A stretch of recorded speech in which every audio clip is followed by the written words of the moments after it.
Hello and welcome to the Fresh Air Sci-Fi Show. I'm Joe. And I'm Dave.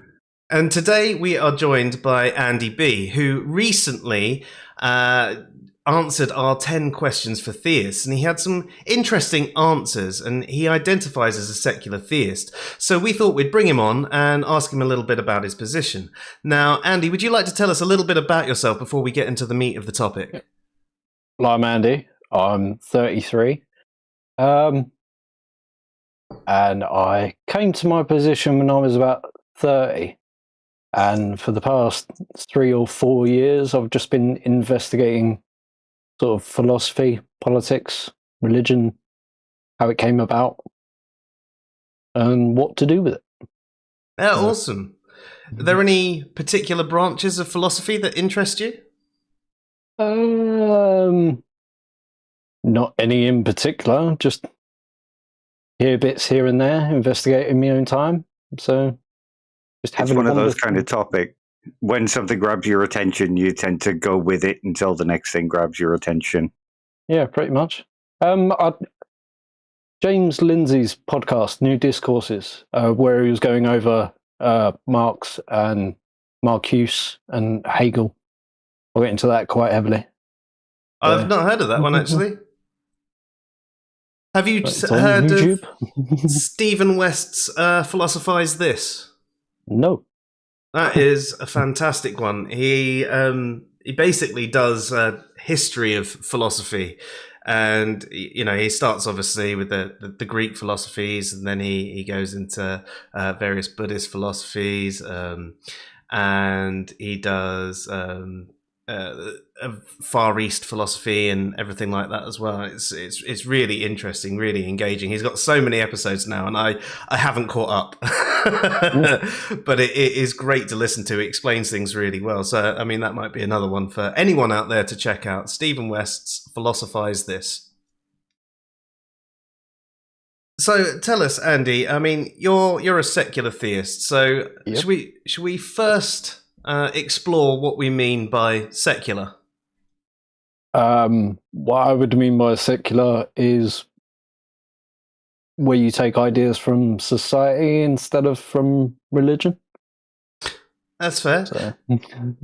So, I mean, if we think about the word secular, I mean, it can have two main meanings that it's used, because you could actually have someone who is religious be politically secular.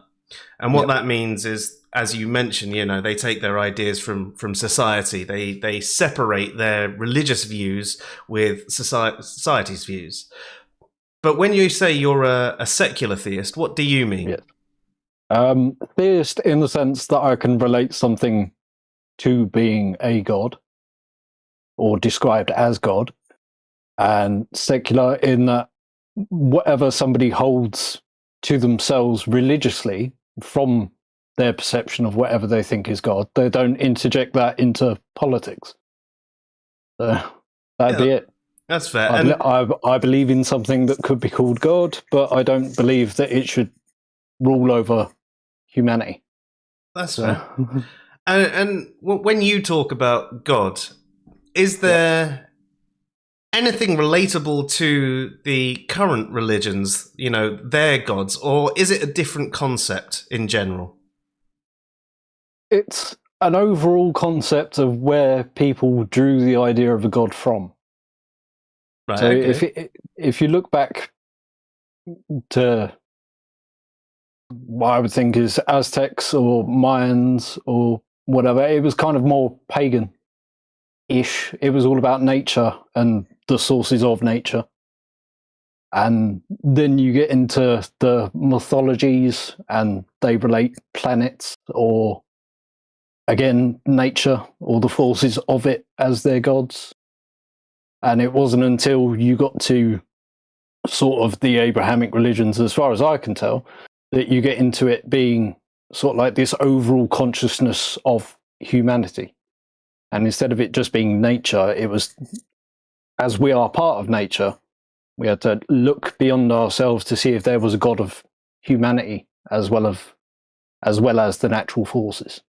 So do you still see God as having any form of consciousness in that regard?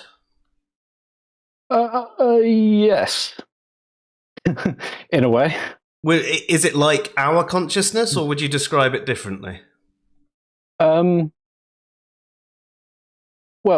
it's a very long. It's not long to explain, but it's long to get into. Everybody's got a theory of how the universe started, and the one theory that I hear from science that I find most plausible is that all of energy that ever was, is, and will be was just there. It was just energy, and then at some point, that energy blobbed. There was an interaction within it that made it separate, and then it collated into one part, and then you still had the rest of all energy. And it's kind of, I'd call it the bubble within a bubble principle, where you have an empty space, self-contained, and that would be the universe as we know it. And then outside of it is energy, just raw energy. And so you've got a field of energy outside of the bubble that we call the universe.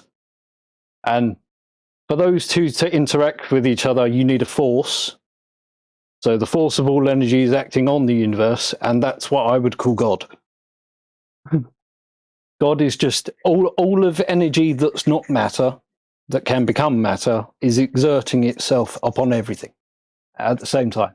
So would you would you equate God with the energy then, or would it be the force that's driving the energy?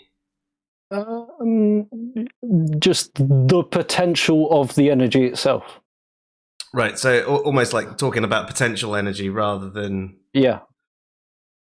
And so you said it sort of has a form of consciousness. So yes, is it making decisions? I can't get past how you create what evolution created without there being perception and utility. Because if you're just something interacting with everything else and you have no consciousness or power to make a decision, then surely we'd find lots of weird and wonderful mutations of everything. So you feel that there is a consciousness driving something like evolution? Some kind of decision making. Because it can't just be all pluses and negatives, and I don't think it can just be all pluses and negatives and random chance of them lining up in the perfect way.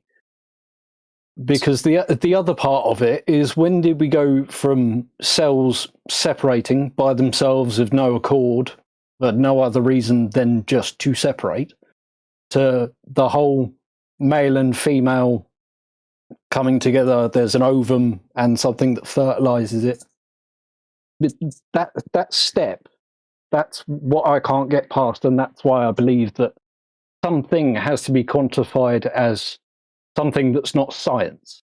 So what about all the evolutionary mistakes? How do you explain those? The mutations that really don't work, that didn't help any species survive, so therefore the species died out, or the species didn't evolve fast enough, so therefore went extinct? Well, I think that everything was a mistake to start off with. Like there was no... It didn't just happen that there was one good, all perfect thing that knew exactly what to do and how to do it and just managed to survive. I think that there must have been billions of mistakes before we got to anything that could survive. So would you say the consciousness that is driving evolution is actually sort of fucking around and finding out what works? It doesn't know. It's not omniscient in that regard or anything like that. Well, it has to know everything that has happened to know what it shouldn't do. But it doesn't know what will happen? Yeah, but I can't get from something giving birth, so to speak, to the thing that gave birth knowing what to give birth to. So the first mutation of anything, there just must have been billions of mistakes before one of them worked out right. Oh, yeah. And then it must have learnt from past experience. The witnessing, that's what... But it's like, when did first things become perceptive to know where to learn from? No, I mean, that's a good question. I mean, we'd probably say that as the brain develops and consciousness evolves, I mean, the very first things that were growing in water that started to be able to perceive light, you know, the very first eye that was born, I guess, and they would sort of move towards the light because that would be their only indicator. They couldn't do it. All they could perceive was, you know, light and dark. But what you seem to be describing there is, so there's the standard randomness that is explained in evolution, but you think that there is something that goes, that one works, so otherwise how do you get to sexual selection? Well, I mean, if we think about evolution, if you have, I mean, let's make it simplified. But if I have 10 options here, right? Yep. And only one of them helps us survive, then this one that helps us survive, the genes are going to be passed on to the next layer. I mean, these groups of 10 are say millions each, but let's just say that's the one that works. So in that regard, is there really any difference between a consciousness going, that's the one that works, let's keep that one and get rid of the rest, or go, you know, the randomness of, well, this is the only one that works and all the others have died out because it hasn't helped them survive? But it has to experience the one that works. Why does it have to experience it? Because otherwise, how does it know what to do to keep surviving? Well, the others would have just died out naturally, wouldn't they? Yeah, but even if one found the other one that worked, and they came together and gave birth, how did it come to...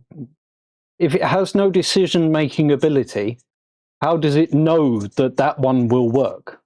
Surely if it's just floating in a random pool of other things, and say 900,000 of them won't work and 100,000 will come to something that might work, how does it know? It's not so much that it knows, it's just that it works, so therefore it continues to go that way. It doesn't necessarily need to know. It's just what survives. Consider maybe a mountain, right? And you have the ability, you've got a massive cup of water, you're bigger than a mountain, and you pour some water down the mountain, and there's loads of little crevices, and you want the water to get to the bottom of the mountain.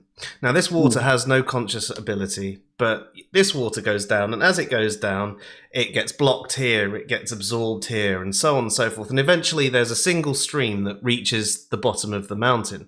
Now, there's no conscious process going on here, but over time, that water will erode away the mountain, and a stream will begin to fall. And as you pour more cup of water over more cup of water, that will make a bigger stream.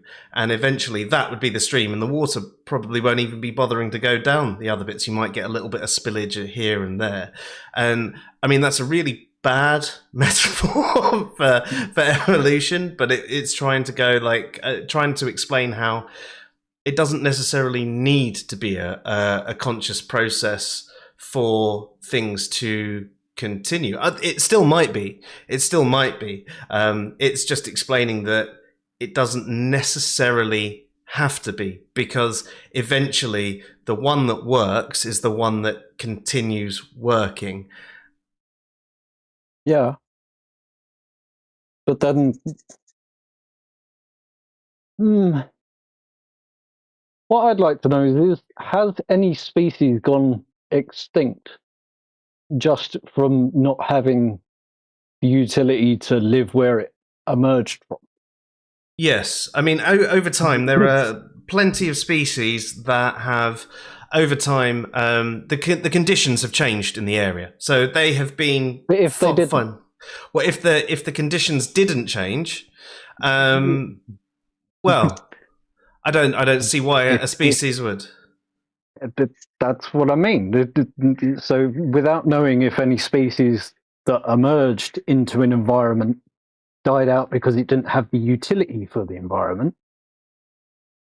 Oh, well, no, species do die out because there's no utility for the environment, and species do die out because they lose the utility for the environment. And this is one of the things. But why would they lose it if that works in that environment? Because the environment changes. So, but what if it didn't? Well, if the environment didn't change, then the species wouldn't die out. It would just keep going. Yeah. That's why I'd like to know if there's an example of a species dying out when the environment didn't change. I mean, without predatory nature killing it off.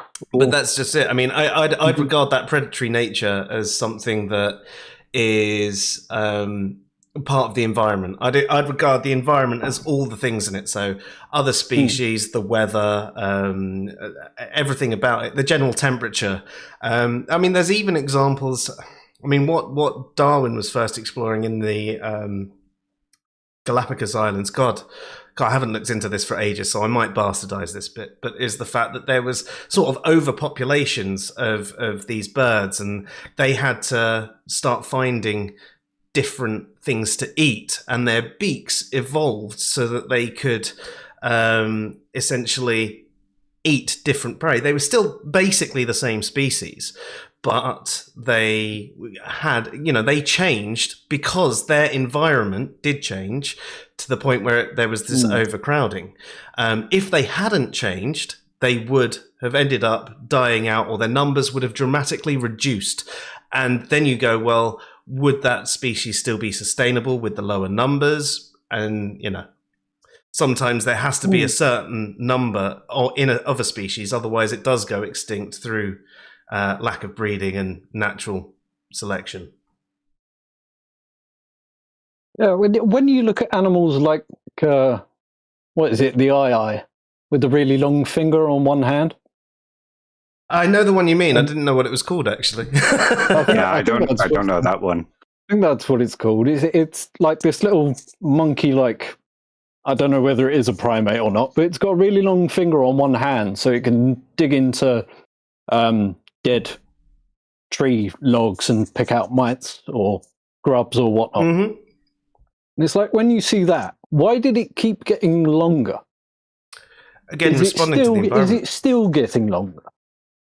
It's like, when does it get to a point where it stops evolving? Well, nothing ever stops evolving. Even we're evolving now as a species. Like, no species ever stops evolving, apart from when it dies.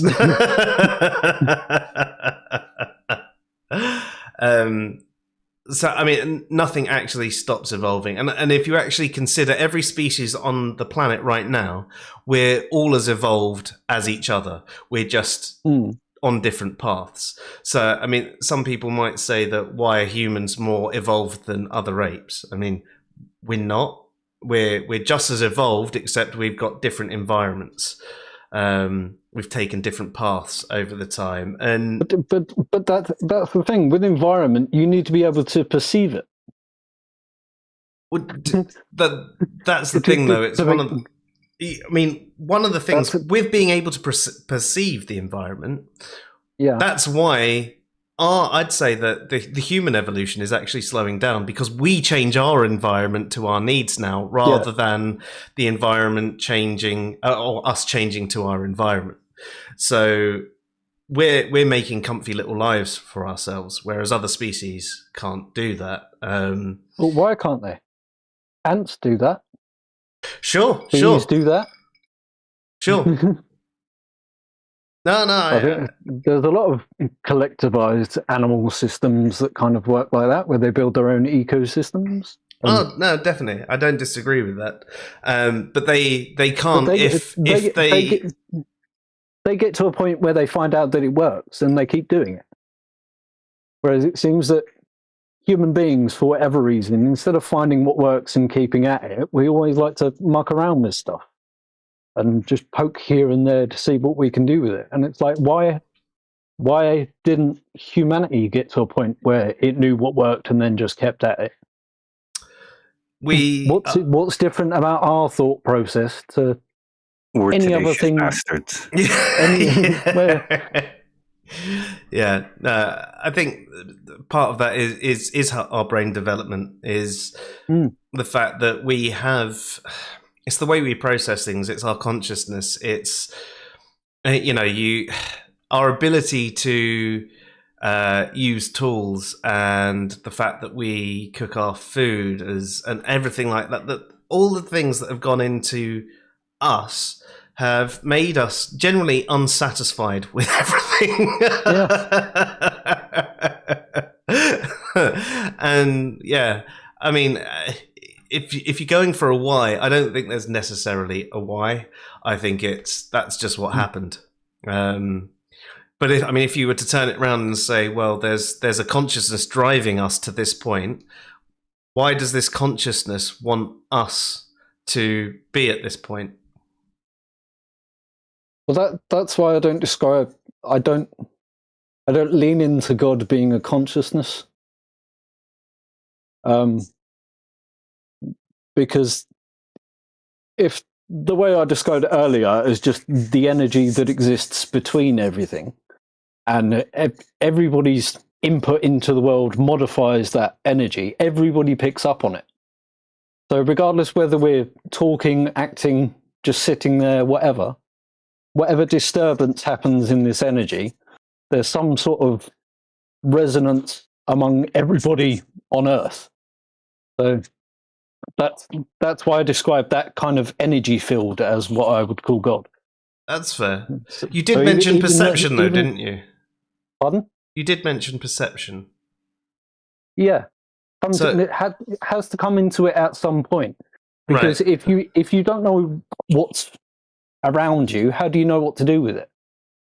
I know that's a very human consciousness perspective of it, but there must have been some selection at some point where something learned from what it did.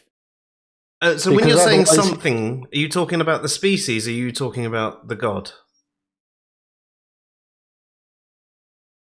Whatever came out of DNA. Right. the first organism. So the perception is actually describing what we do, rather than the God saying, "This is the path of evolution for you." It's the God being described as omnipotent and sees everything, but it doesn't. There's no interjection, because if you read any religious text, it all comes down to the personal and individual people interacting with God. It never comes down to everybody witnessing the same thing at the same time, having the same experience.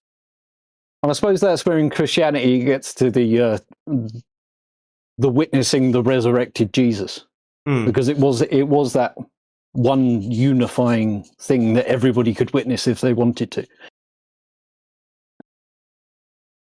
I forgot where I was going with this. I can relate to that. I'm glad your brain does that too.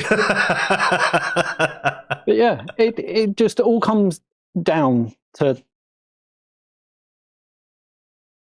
as I said earlier, when did because we know that the first organism that wasn't just strands of ever stringing DNA had to have some sort of value identifier of what it was creating when it separated, because otherwise it would just spew out mess. Do you think that viruses and bacteria have perception then? I know bacteria have perception because they work in a group, sort of. Viruses don't. But then again, when it comes to viruses, they are just strands of RNA with an instruction to replicate. And they look for somewhere to latch onto that they can steal proteins from. So why couldn't the first cells also be that as well?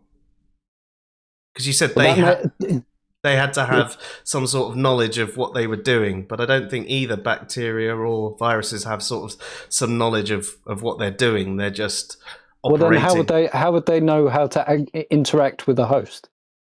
Well, they're operating on the instructions that you said. They don't necessarily have any perception. Well, not perception. It's more of a really basic level of perception. But where do you arrive at the instruction for survival if there was nothing that came before that you witnessed survive? Well, it is the. I mean, I think the biggest problem is going for the non-life to life part, really, isn't it? I think that's one of the biggest problems that happens there. It's how did we go from non-life to life? And I think that mine's the what do they call it? Mutagenesis, where things just separate. Is that where cells recreate themselves? Mitosis, that's the one. How do we go from mitosis to male and female? I mean, evolution. But why? If something has the ability to just clone itself, why would you ever technically go backwards and put yourself at a disadvantage where you have to find a mate? So there are a number of theories on this, and part of it is genes tend to be stronger when they're spread. They tend to be stronger when they're spread around, rather than just being the same genes over and over again. The idea is hopefully you'll breed out any weak genes, and the stronger genes survive. So that's in breeding. What about in mitosis? So, I mean, if you think about well, back then, I mean, they were very simplistic cells, but you still had these copy errors that happened, and that's basically what one of the foundations of evolution is. It's copy errors. Shit went a bit wrong, and sometimes it worked out for the best. There'd be a million cases of it not working out for the best, and then there'd be that one that was like, oh, this is an advantageous thing. It's actually worked out well for this environment. This is now the apex predator. And so on and so forth. Your question about what was it? Going to the male and female thing now, and also the from the first point there of say vaginal birth over eggs. A big part of that is survival. If there's eggs, you have to stay and guard the eggs. And if you leave the eggs could be taken by a predator. If you stay, you might end up dying because you haven't been able to feed yourself, and so on and so forth. So the way humans and other primates and mammals give birth is we carry our young with us. It may not be as efficient in the sense that we can't lay as many as once, but we also don't need to. I mean, you look at fish that can lay hundreds of eggs and one of them might survive. Well, we get pregnant and more often than not, it survives. And so it would go around with us in that regard. To the male and female thing, again, that is coming back to the cells finding that it worked better with interactions. Now, how it first happened, I can't say I have much knowledge on. I haven't looked into the first interactions. I know there are certain cells that would, to use really basic language because I don't know how to describe it better, would almost attack each other and infect the other cell with their DNA or whatever, and therefore they would then create another type of cell, and it would sort of go on that way. You can even see the sort of thing. Have you seen those underwater worm type things or underwater slug type things that essentially they're both male and they attack each other with their penises until one spears the other, and once they've speared the other, they impregnate it, and that becomes a female and ends up giving birth. But I still can't get past the knowing, because I understand pure randomness and that acids and alkalis separate from their ions as they do, so one's a positive and one's a negative, and that's how you can get DNA interacting with all of it, and then some sort of life form coming out of that. But how does it go from just a strand of information into a formed being that can make utility of what it interacts with? I mean, I think that's a great question, and I think it's something that people have been looking into for years. And people will say it's small changes over time. You know, in the roughly 4.6 billion years of this planet. You know, that's why I say that what I characterize as God is all of existent potential energy. And then when you had these small incremental changes, that changed, and that fluxed the energy field, sort of like 80s style. And the imbalance between energy as life and energy as potential, that you can measure it, and it knows of each other. And I mean, so that's how you get these sort of like premonitions or feelings in the air, or sort of like that disturbance where you feel that something's off, but nothing's actually happened yet. There is just some sort of ether or energy field around us.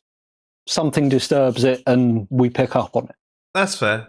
I can actually explain that. That may have been the first knowledge or perception. Just these changes in the amount of energy around things.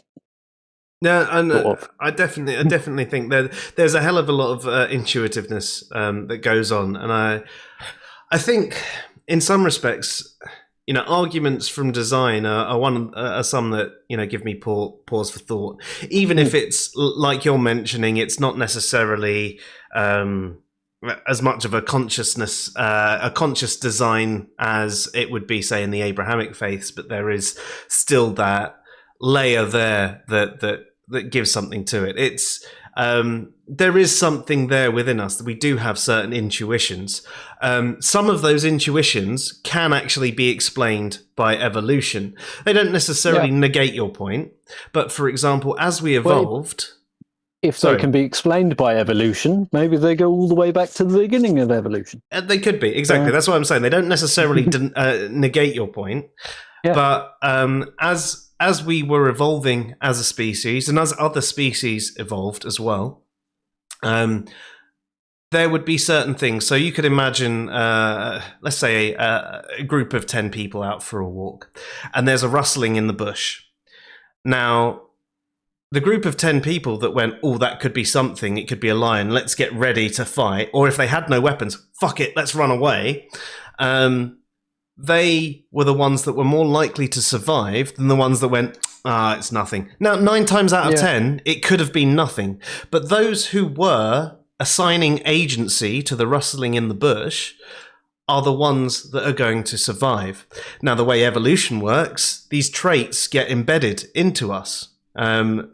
Sometimes through just verbal learning, obviously, but sometimes they're actually engraved into us. So this sort of paranoia and assigning agency gets built into us as a species. This then comes to other things. So, oh, well, why hasn't the rain come? Oh, well, it was because we didn't, slit that goat's throat like we usually do. So maybe something's mad at us. And we start building all of these gods. Yeah.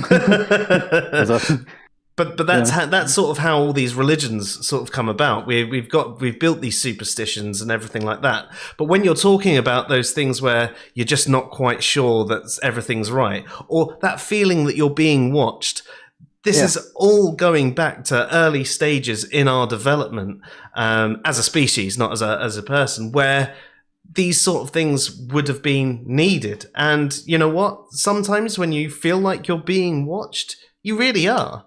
It might not actually be someone watching you for a nefarious purpose. They might have literally just been looking out of their window and gone, oh, what's he doing? That's the other reason I get to the conclusion of what I would call God. Because there are obviously things in the world where you can witness their effect, but you don't know where they're coming from. And way back when, obviously, without being able to study it in any real depth, then that may have been why religion came about. The wind blew and the tree rustled, but you didn't know it was actually the wind rustling the tree. You thought that the tree was rustling to tell you something. Like there was something actively doing it to make you have a reaction to it. So what things in the world do you see that you think there's still no explanation for, that it could only be some sort of God?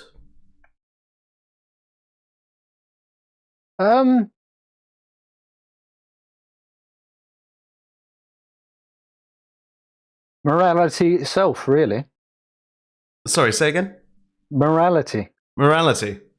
That's an interesting one. It has an effect, but you can't see the source, and it just so happened to be. And everybody came up with the idea of it, and it was a collective idea because it was seen from everybody, but we didn't know how it got there.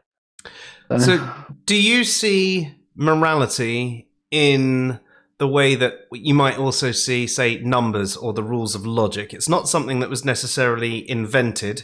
It was something that was discovered. Yeah, it was something that was witnessed, and then the description of it came out of witnessing it, rather than it being something that was invented and then presented. I mean, that's fair. I tend to lean towards that morality is something that we are discovering and still learning about today, rather than making up. But I know there are many that disagree with that approach. So when you say that, morality is something that you think is discovered, do you think that there are certain things that are moral or immoral regardless of what anyone else thinks? Yes. Only two things, really. Okay. That would be causing indiscriminate death and interfering with innocence. Fair. And that would be the two main bases of all moral structures, really. Do they have to be innocent in the same, like for example, I think we'd all agree right here, if I was to say torturing a small child for fun is immoral. Yep. But if we were to say that it was, say, for example, someone who had done something incredibly bad, right? Yeah. Would torturing them be okay, or would that still be immoral? They're not an innocent, but immoral to start off with, unless whatever they did brought about indiscriminate death or interfered with innocence. So the only thing that we can have a moral repercussion for is what we ourselves wouldn't want happening to us. And I think those are the two main things that nobody wants happening to them. So. Do you think there's a certain level of justice in there as well, then, that can rebalance the scales? So if someone wasn't an innocent with enough torture, for example, just using this one again, they could become an innocent again? It depends. Would you describe solitary confinement as torture? I would. I would also. That would be the only sanctionable torture that I could think of, where someone could walk in guilty, so to speak, and come back out innocent. And with the fact that solitary confinement tends to actually make the person worse, have a worse effect, cause them mental health issues, and all sorts. They become a shell of themselves and can potentially act out even more. Is it really a moral punishment?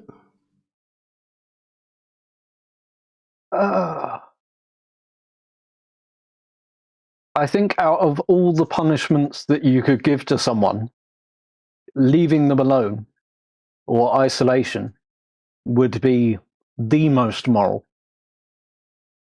Because if they're free from isolation, then they're not being tortured. And if you're not activating a punishment, then you're not installing any system of justice.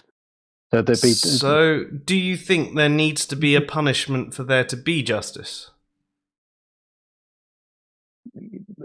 Yes. If someone is a product of their environment, yep, and they've been driven to do things that they don't necessarily want to do but have to do to survive and keep their family to survive, do you think that they would be deserving of punishment? Would that give justice to the system? Well, it's the redemption factor. Because if society sees them as not innocent, then that's got consequences in itself because of how they'd react to them. But if there has to be some sort of process where you can rebalance it. So by rebalance, in terms of a punishment, it wouldn't be that you had to inflict anything upon this person. It's just for the pure sake of rebalancing people's impression of them. So in that regard, would rehabilitation do the same thing or a better thing? Well, that would be the whole point of it. Sort of like a reset button. But punishment has been shown not to actually rehabilitate. People have been shown to... Not the direct punishment itself, but you isolate them from everybody else so that they know that whatever they're doing isn't acceptable in the societal standards. And then you reintroduce them to what the standards should be, and then you give them sort of like a trial period of behavior to see if they can settle back into it. Yeah. So, I mean, there are other prison systems. I mean, the prison systems in like the UK and the US are a bit of a joke. I mean, they're pure punishment, and there is no rehabilitation that actually goes on. They're just punished, and they end up reoffending. So it was sort of, my point there was sort of that, like the them being in solitary. If they were in solitary for their entire incarceration, or they were in a prison system like we have over here, they're being punished, but they're not being rehabilitated. So it was my point of where's the justice in that?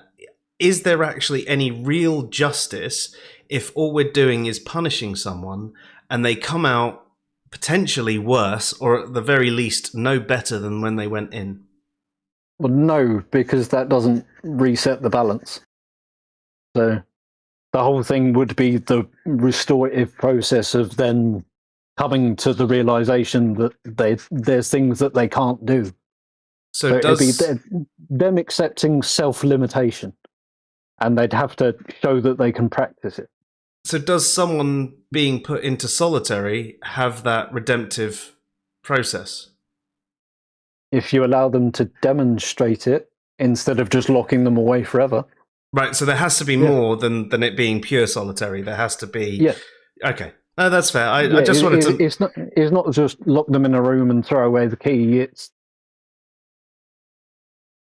My idea, and this may sound weird, is that because everything stems from language and how we understand the words and what we mean of them, my exercise would be for them to write about word itself. And say their restorative justice would be they'd have to write, 5,000 words upon language. So you really drill into sort of like the base of where all action and moral action and societal values come from. It all stems from language. So, do you think morality should actually be tied to the legal system? No, because then that's all subjective. As in morality or the legal system? The legal system would become purely subjective if it was based on morality. Because there wouldn't be any set written down rules. It'd be like, you have to morally judge this person, and everybody's got a different system of morals and what they think's right and wrong, and whether something's more serious than the other. So they'd all come to a different prison sentence for them. Or to go back to what we said earlier, though, you said that you think there are things that are right and wrong regardless of what people believe, and you said there's two main ones, obviously. Yep. So do you think there's anything else that is right or wrong regardless of what people believe, or does it then become more opinion based? Well, I think after that it comes down to the person that is being done to, because that's why we have the system of whether you want to press charges or not. So it all comes down to if someone perceives that someone has wronged them in some sort of way. So do you think if someone has perceived something being done wrong to them, then a wrong has been done to them? If they can demonstrate that whatever was done has caused them a loss or an injury. So then there's something above the opinion in that regard, because you're saying that there's a demonstration, there's evidence. There has to be objective fact. You can't just have someone accuse someone because they stood in the same room or something. So from a moral perspective as well, someone could feel like someone's doing something wrong to them, but unless they can demonstrate it, then actually maybe something wrong isn't being done. They might feel that it's wrong, they might have an opinion that it's wrong, but it might not actually be wrong because they can't actually show any wrongdoing. Pretty much. So from that regard, I mean, don't get me wrong, I think morality and the legal system shouldn't necessarily be entwined either. No. But from that regard, it wouldn't, if the legal system was based on morality and morality was accepted that actually there needs to be an objective nature to it for it to be right and wrong. The opinions of morality doesn't matter. What actually matters is, how well it ties into, for example, the two big rules that you gave, and I'm sure you could take a number of other rules off of those rules. You could have a more objective system of law from that. Well, when it comes to law, it's written by people. So it's how the people feel on the day when they're passing the law. There is pretty much. And I don't think that even if you had an objective standard of what was moral or immoral, and then what should be framed as legal or illegal, all the time you have a group of people deciding on anything, it's going to be 1,000 voices trying to decide on this one objective factor. And that's why, even if you wanted to design an objective system of law based on an objective morality that's held by everybody making the law, you'd still get a difference of opinion in there somewhere. So I don't think that you can create wholly objective laws, or that there can be wholly objective morality. Yeah, I'm not necessarily disagreeing with you. I mean, law, once it's been made, is objective to anyone that's within that society.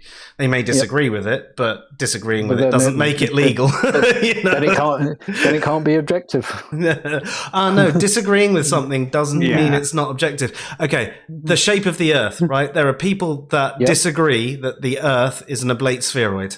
That doesn't stop it being an oblate spheroid, is it? It's not subjective. The shape of the Earth is not subjective. It depends. Well, kind of, because it depends where you're looking from. That doesn't make a difference. If you can't see, I know we've been shown all of it by some satellite taking a photo, but if you've never seen that photo and you've never seen the globe as a whole from a perspective far away enough to see it as a whole, then how would you know? Well, there's other experiments that you can do, but the point here is it doesn't matter necessarily what your opinion is. There is a correct answer. Yes. Your perception of what the Earth is, there is an objective truth to the shape of the Earth. Thinking, oh, well, it's a donut, or, oh, it's a disc, or doesn't make any difference to what the objective fact actually is. So someone disagreeing with it doesn't necessarily mean it's subjective. It's the same with morality. But morality is an abstract concept.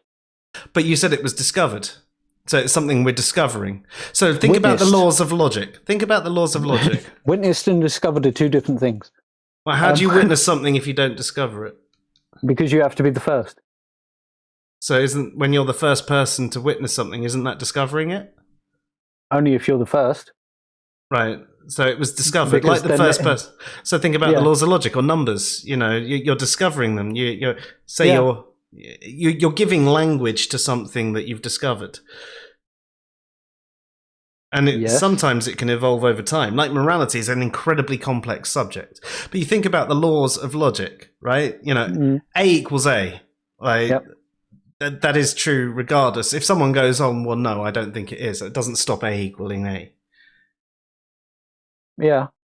And I think if you're thinking about morality, you know, it's something that if you're saying that it's something that you think, especially if you're saying that it's something that is out there in the ether because of God, it's something that we are discovering.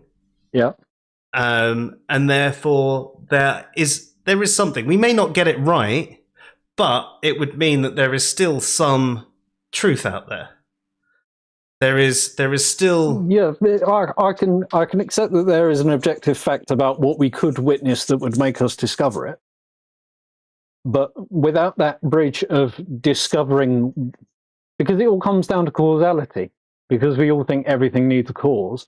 Like, if there is this objective thing that we can all sort of witness or pick up on, that we can discover and then develop into a language, and it's just there, then you get all the other questions that come out of it. When did it get there? Why was it put there?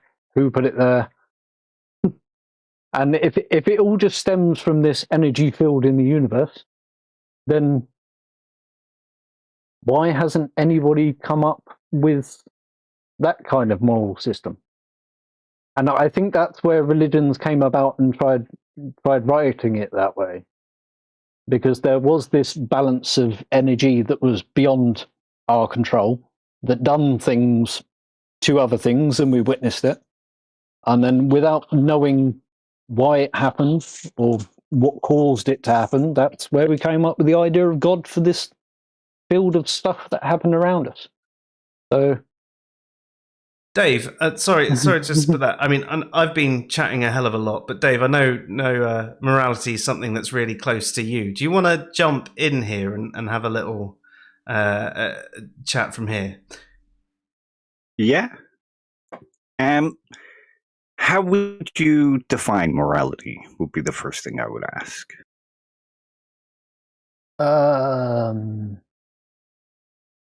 The self-judged actions of interaction with any other person. Okay, so sort of like how the individual perceives the value of an action that or an interaction that they have or see between other people. Yes. If, say, you had two conflicting ideas, like the person you're interacting with perceives beating you up as good value, and you perceive that person who's beating you up as bad value, would there be one that was right?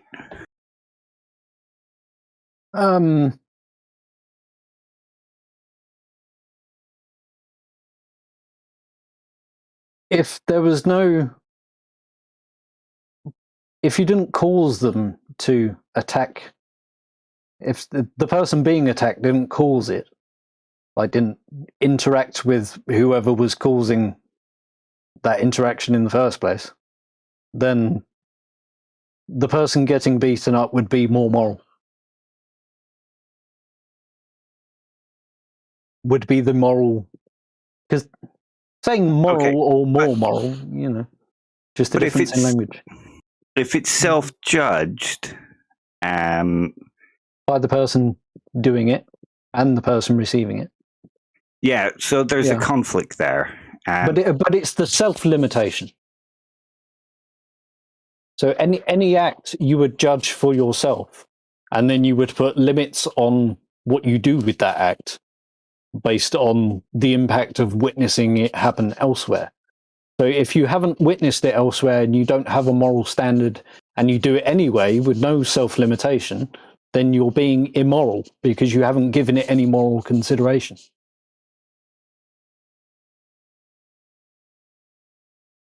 Okay, but if the person that is beating you up believes that they're behaving morally, then aren't they behaving morally according to their self-judgment? And for you to turn around and say, well, no, you're not, does your self-judgment have any normative power or any kind of guiding force on the other person? It's to do unto others as you do unto yourself. So if someone's beating someone up and there seems to be no cause for it, like it's not in self-defense or they're not protecting someone else, or then... Okay, then there must be a standard that goes above the self-judgment, because then if the other person's belief that they're being moral doesn't count, then it can't be a self-judged thing. It has to come from... They're not judging a limit to their body, their personage. They're thinking, oh, this is morally good because it gives me what I want if I do it. Instead of thinking, I am limited in my own body. If this was to happen to me, how would I consider that? It's the difference between self-limiting your own action and then choosing whether you'd limit someone else's actions. Mine is the self-judgment of your own action to self-limit. That, for me, is what morality is. So morality is judging... Sorry, I'm trying to untangle this a little. Yeah. It's judging what you do with your body as if some outsider was behaving against your body. Yeah, if someone was doing it to you, would you want them to do it? And if you wouldn't, would you self-limit yourself not to do it to anybody else? Okay, but what if the person beating you up doesn't actually mind being beaten up? So he goes out and beats other people up. But then he's going to end up dead at some point. But that doesn't change the morality of it. But the morality, according to the way you're describing it.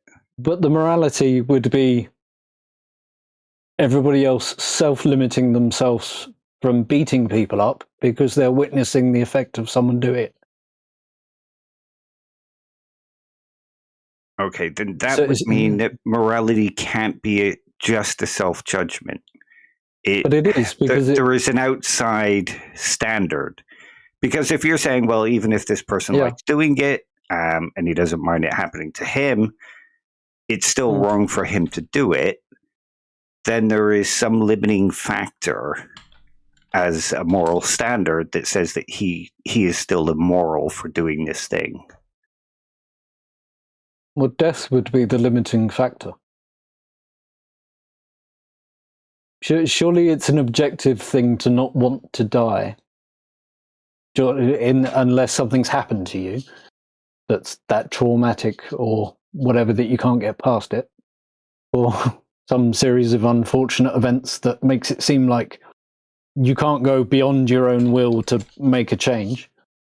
So that has to be the ultimate desperation call. So if someone's lashing out and beating people up because they don't mind receiving a beating, and at some point that beating may cause them an injury that they die from, then they're not objectively judging themselves as having any worth in the first place. So as a society onlooking onto that, you could say that they are being the wholly immoral in trying to incur their own death by the hand of another. But then what makes that immoral? Because you're trying to cause unnecessary death or an infringement on innocence. And that would be that's my two places of morality. Okay, but then that's not necessarily self-judged then. That's an outside. But because they aren't self-judging it, that's what makes them immoral. Because they have no self-judgment on what they should limit as to not bring about death or an interference on innocence. They're either making themselves guilty or trying to make someone else guilty.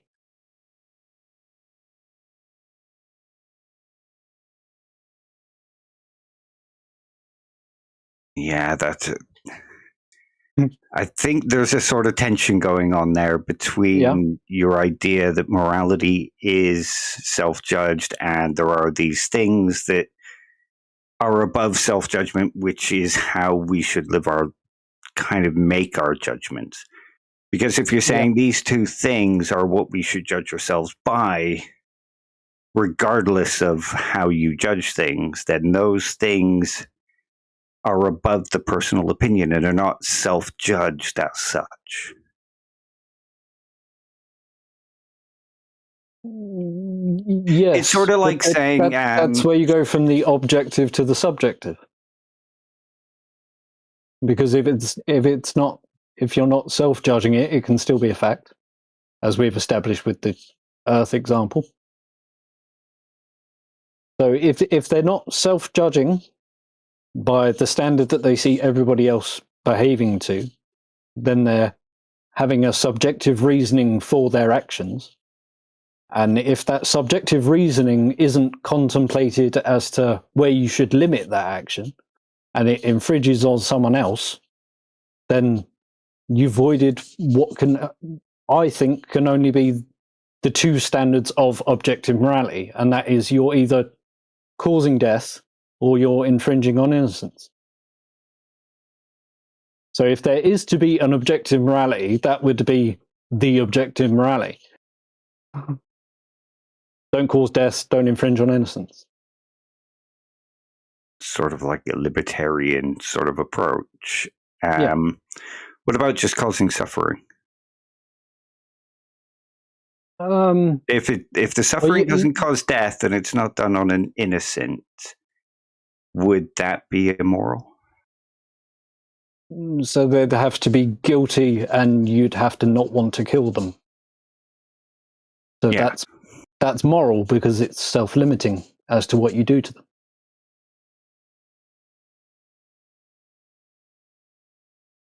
It's moral to cause suffering if the person doesn't die and isn't innocent. No, not suffering. They when it comes to, because as I said with self-confinement, their suffering is of their own making. They might not be able to interact with anybody and they may be in a room with just the basics, but they're not suffering. They suffer by their own contemplation and being stuck in a thought cycle or boredom or...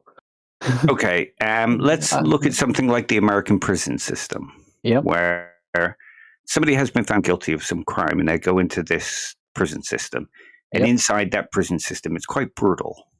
And people suffer and people get caused pain and psychological anguish. Mm-hmm. And the person putting him in there is sort of responsible for them being in there and causing that suffering. And because we could have a better system that doesn't cause this suffering. Have they behaved immorally by putting them into the system knowing that they're going to suffer? If they intentionally done nothing to prevent it, then yes. Okay. It all seems a very tangled sort of morality to me. As it would be wholly immoral to put a child in a room full of convicted paedophiles, I think it would be equally as immoral to put someone into somewhere where you know they're going to get injured from being there, regardless of what they've done for you to want to put them in there in the first place. Because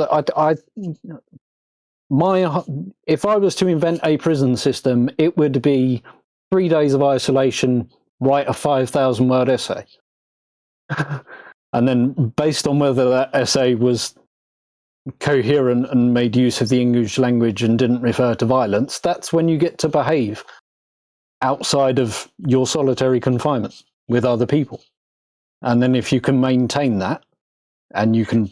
Okay, but in that sort of sense, I know a lot of criminals that could write that kind of essay, but when they come out of solitary confinement, go straight back to being like they used to be. Very good at gaming the system, so to speak.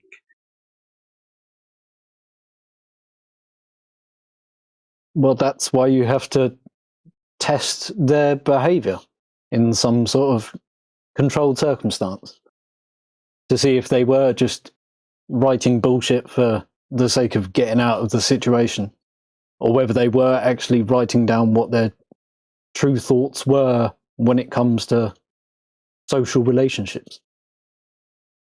But how would you test that without releasing them back into society? That's why you have maximum security and general population prisons. But they could behave in there.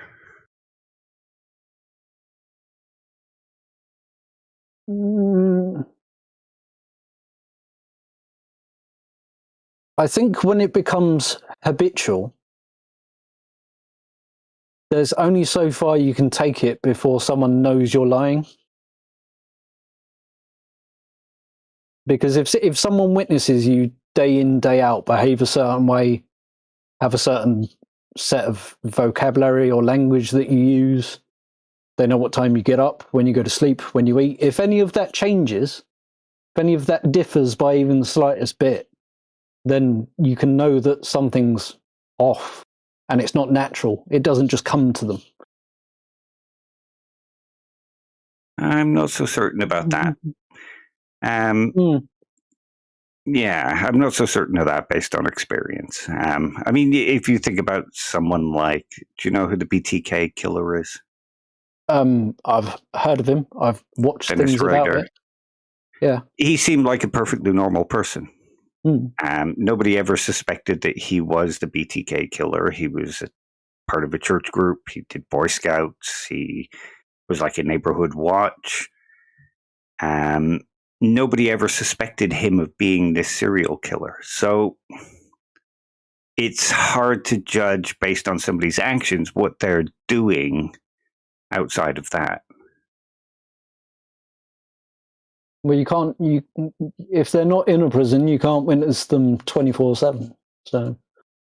No, but that's what I mean. If he went into prison and he was like, "I found Jesus, I've completely changed," and he seemed to be that everyday person that he always seemed to be, besides the serial killings, you could never actually see that, not from an essay and not from being within a prison population. Well, he exclusively killed women, didn't he? No, he killed men too. I don't know. And children. Yeah. I think when it comes to, because of my two objective standards, the causing of death and the infliction on innocence, that would, because obviously we have different lengths of sentence for different crimes depending on their severity and if they were towards a person or property or whatever. So at some point, if at the moment we lock them up for life because we can never tell, even with rehabilitation or some sort of habit to get them into, whether they would just fly off the rails and do it again.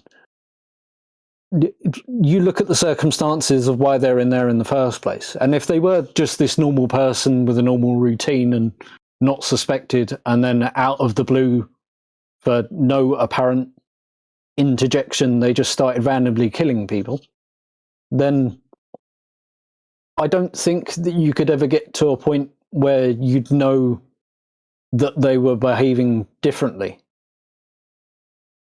Because if they just repeat the same behavior as before they were killing when you locked them up, then you don't know what happened in that middle bit. And if you don't know what happened, then you don't know how to spot it to see if it's going to happen again. So I don't know if there is anything where you could reach a level where you can never trust someone again, even if you tried to rehabilitate them. So as and where you get to the standards of sentence length and knowing whether you can reform a serial killer, then that's a whole different question. That's some psychology that would be beyond the depths of whatever I've looked into.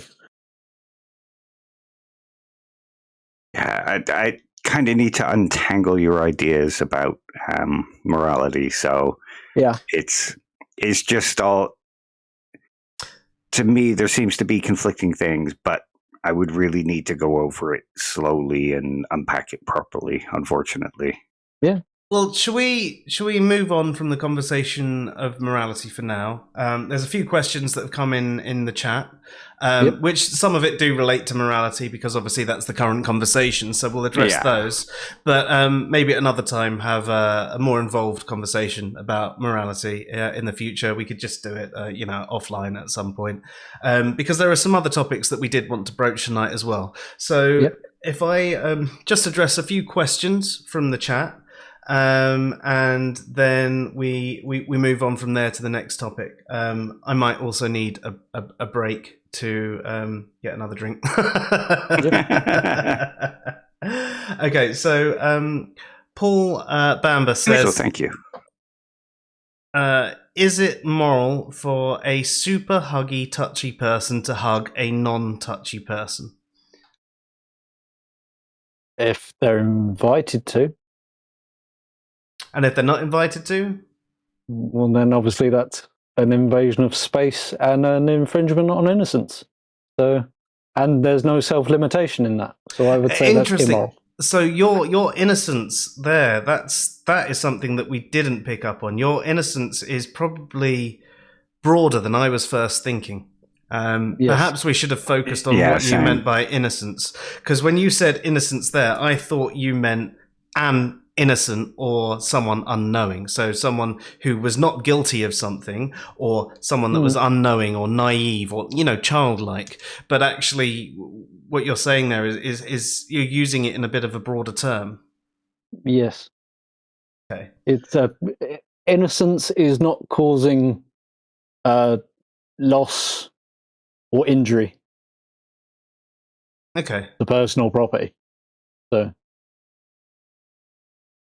But wouldn't being hugged, if somebody was hugging you, wouldn't that be not causing you an injury? It's loss of your personal limit. Someone's touching you and the limit is your skin, then they've invaded your personal limit. So it's... Okay, so you'd sort of put... So when you say when you say personal limit, you're sort of talking about bodily autonomy? Pretty much. Okay. Unless you're in your own house, and then it'd be the walls of your house. Okay. All right. Okay. I mean, I think this is it. I think sometimes there's a language gap with some of these conversations, and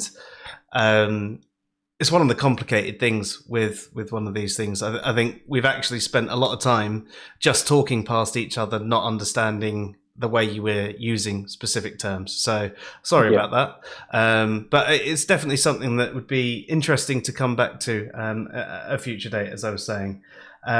So Paul Bamba also says, was it moral for the energy kind of conscious God thing to create a world with suffering?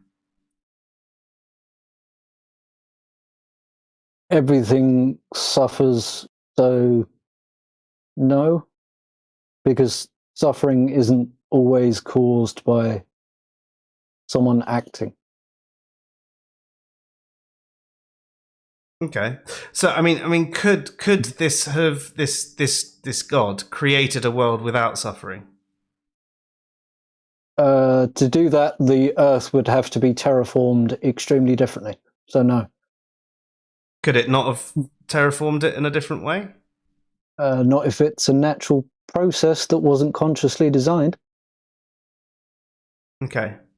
That's why I don't describe God as a consciousness. Okay. It's just the random field of potential. Okay. Would you almost take a pantheistic approach to God in that regard then? I'm not familiar with exactly what the term pantheist means, apart from all gods. Or no, so pantheist is generally a term used which, to put it in simplistic terms, it's equating the universe with divinity. You're basically saying, like, the universe and everything within it is what is regarded as God. So it's not necessarily a conscious entity in that regard. No, it's not the entities within the universe, because the entities were created by a natural process. I get that bit. It's the space between the entities. Right, okay. What hasn't been realized yet? So you essentially equate God with potential energy.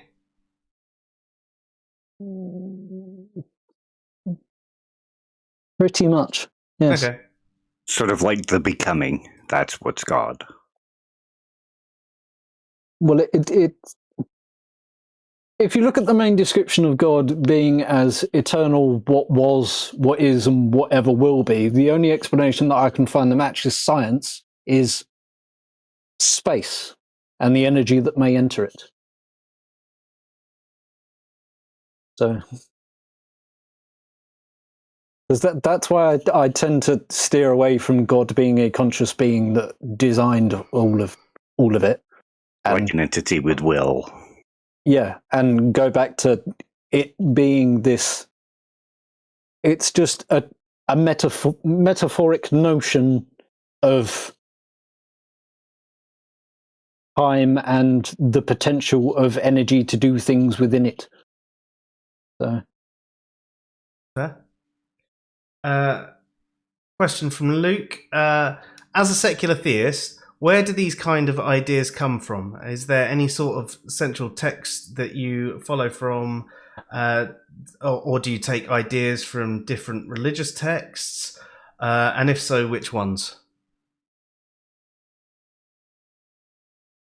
I looked at all the descriptions of gods and what they do and of their nature, so to speak. And then I looked at the way that we organize society and come up with a system of cooperation. And though they're interlinked by the magical word of morality, I think that they are separate, because one is experienced personally and differently between everybody, and one is sort of accepted as how society will operate and the rules by which it does. And I think that they need to be separated. So that's why I'm a secular theist. Paul Bammer's got a point, saying, so something you were saying earlier. So it's not exactly do unto others as you would have them do unto you. It's actually so do to others as they wish to be done to.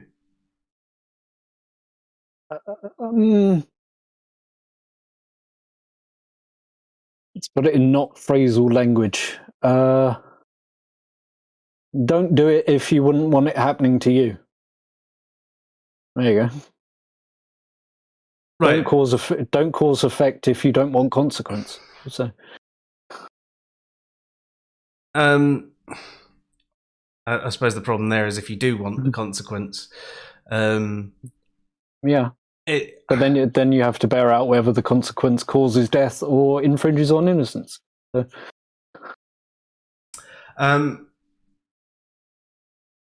Icarus says, are you maybe more like a panentheist? So that's different to a pantheist. That's a panentheist.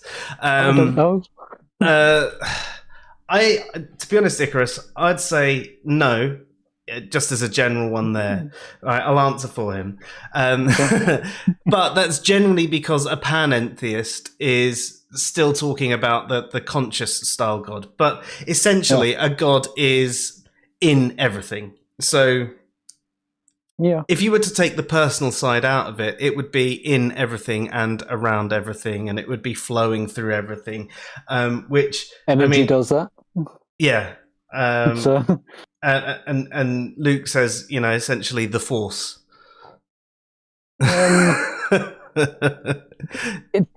That's because that's the sticking point. When does an energy become a force without an actor to move it? And that comes from absence, because nature abhors a vacuum and things move into it, and that would be space. So there you go. And Paul says, why would you call this thing God?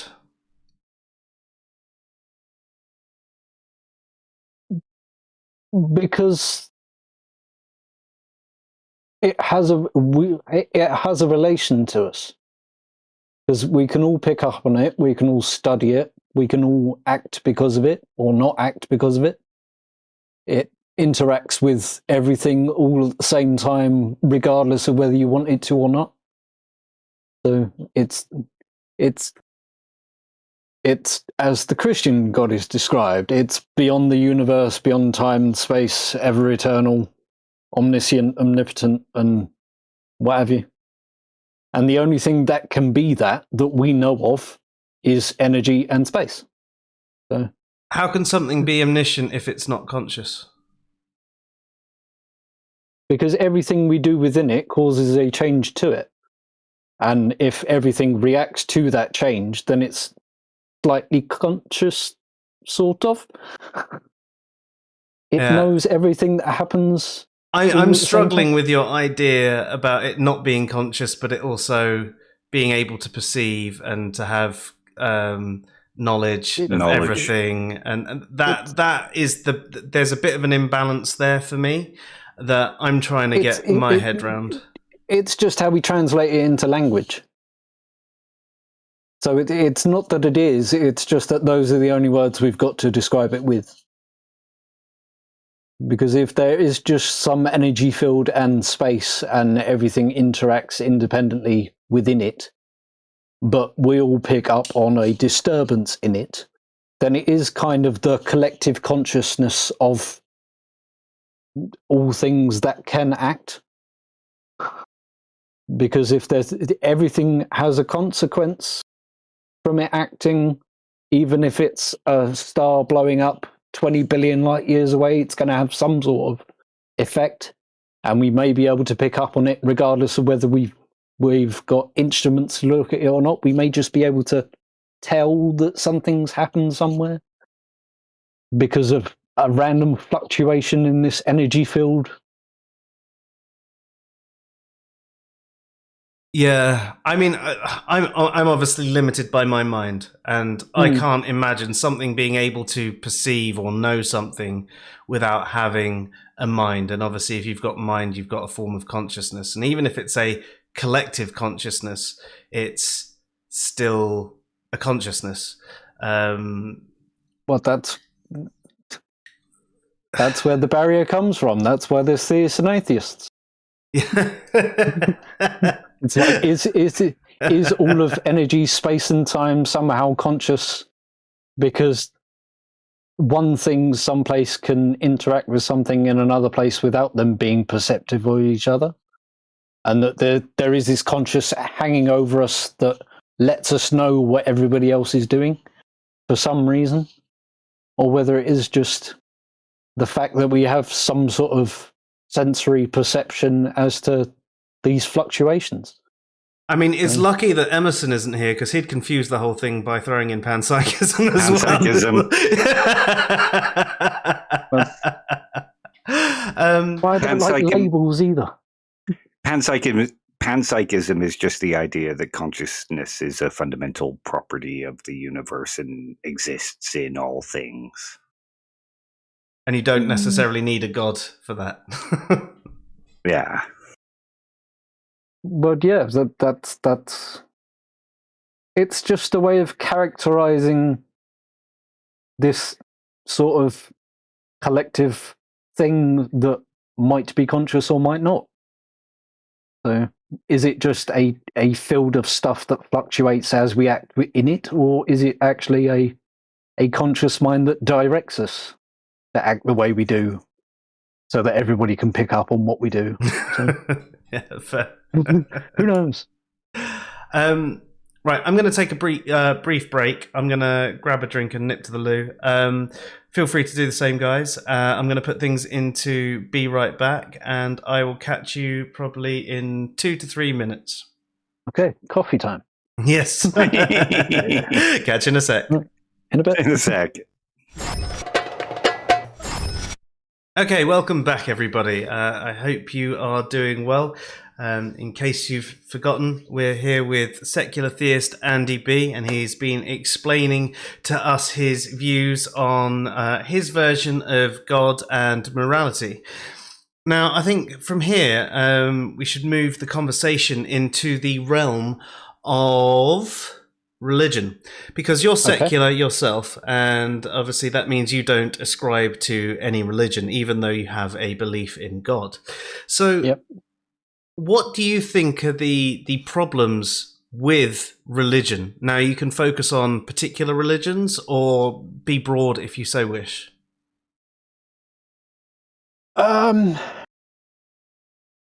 Basically it's the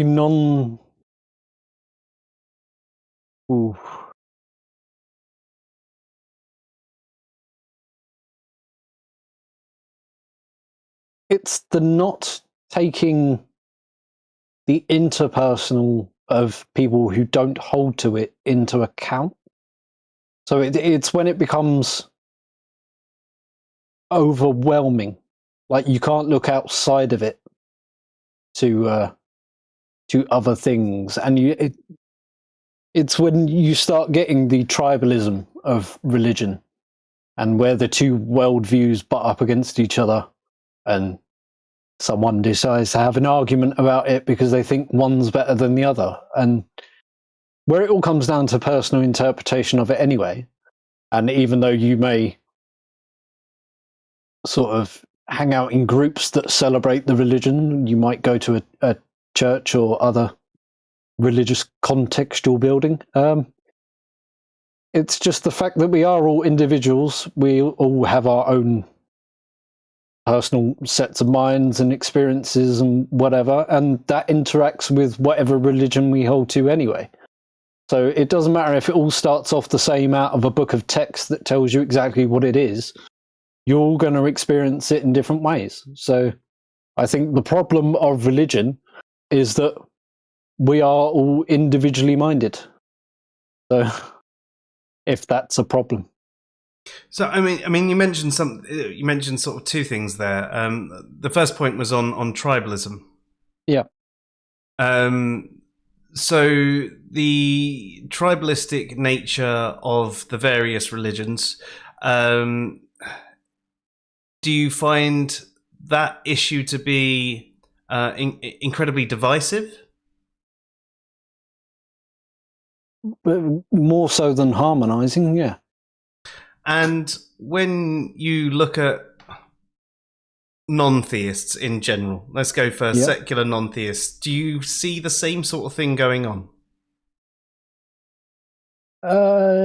Yes. But obviously it's framed differently, where it's not about what we should do based on any sort of system of morality handed to us by a consciousness that controls the universe or something. But on everybody argues about it: politics, law, whether we should have a royal family or not, where the border should begin or end. We all have a point of view over human interaction and how we should interact with everybody else. And that's what religion came about for in the first place. People witnessed things of society and what was going on around them, and they chose to write in story, allocating it to characters, exactly what they would tell us to do. If we could control it from an outside perspective and make it all perfect, that's what we should do with it. And yeah.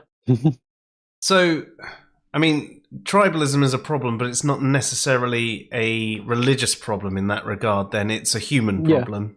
Yeah. It's just that religion has to be has come to be one of those things that said, no, this is the truth, this is the way you should think about things, and that's the problem.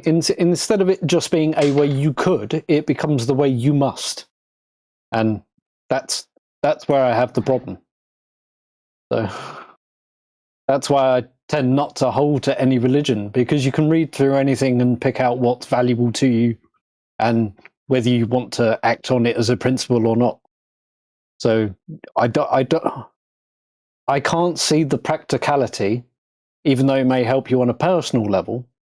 If we're going to interact on a world level, I can't see why holding to a religion is beneficial for it. Unless you got the whole world to believe in that religion. Exactly, because you'd have to prove the point that system of thinking and those actions and that logic would bring you to a more harmonized state of being with everybody. And while everybody's got a different opinion, you'll never prove it. So would you say that it's not necessarily so much the tribalism, which is obviously a problem in itself, but it's the fact that it's dogmatic tribalism? Yeah, pretty much. It's like nothing outside of this is good, even if you can witness the effect of someone practicing it and it is a good.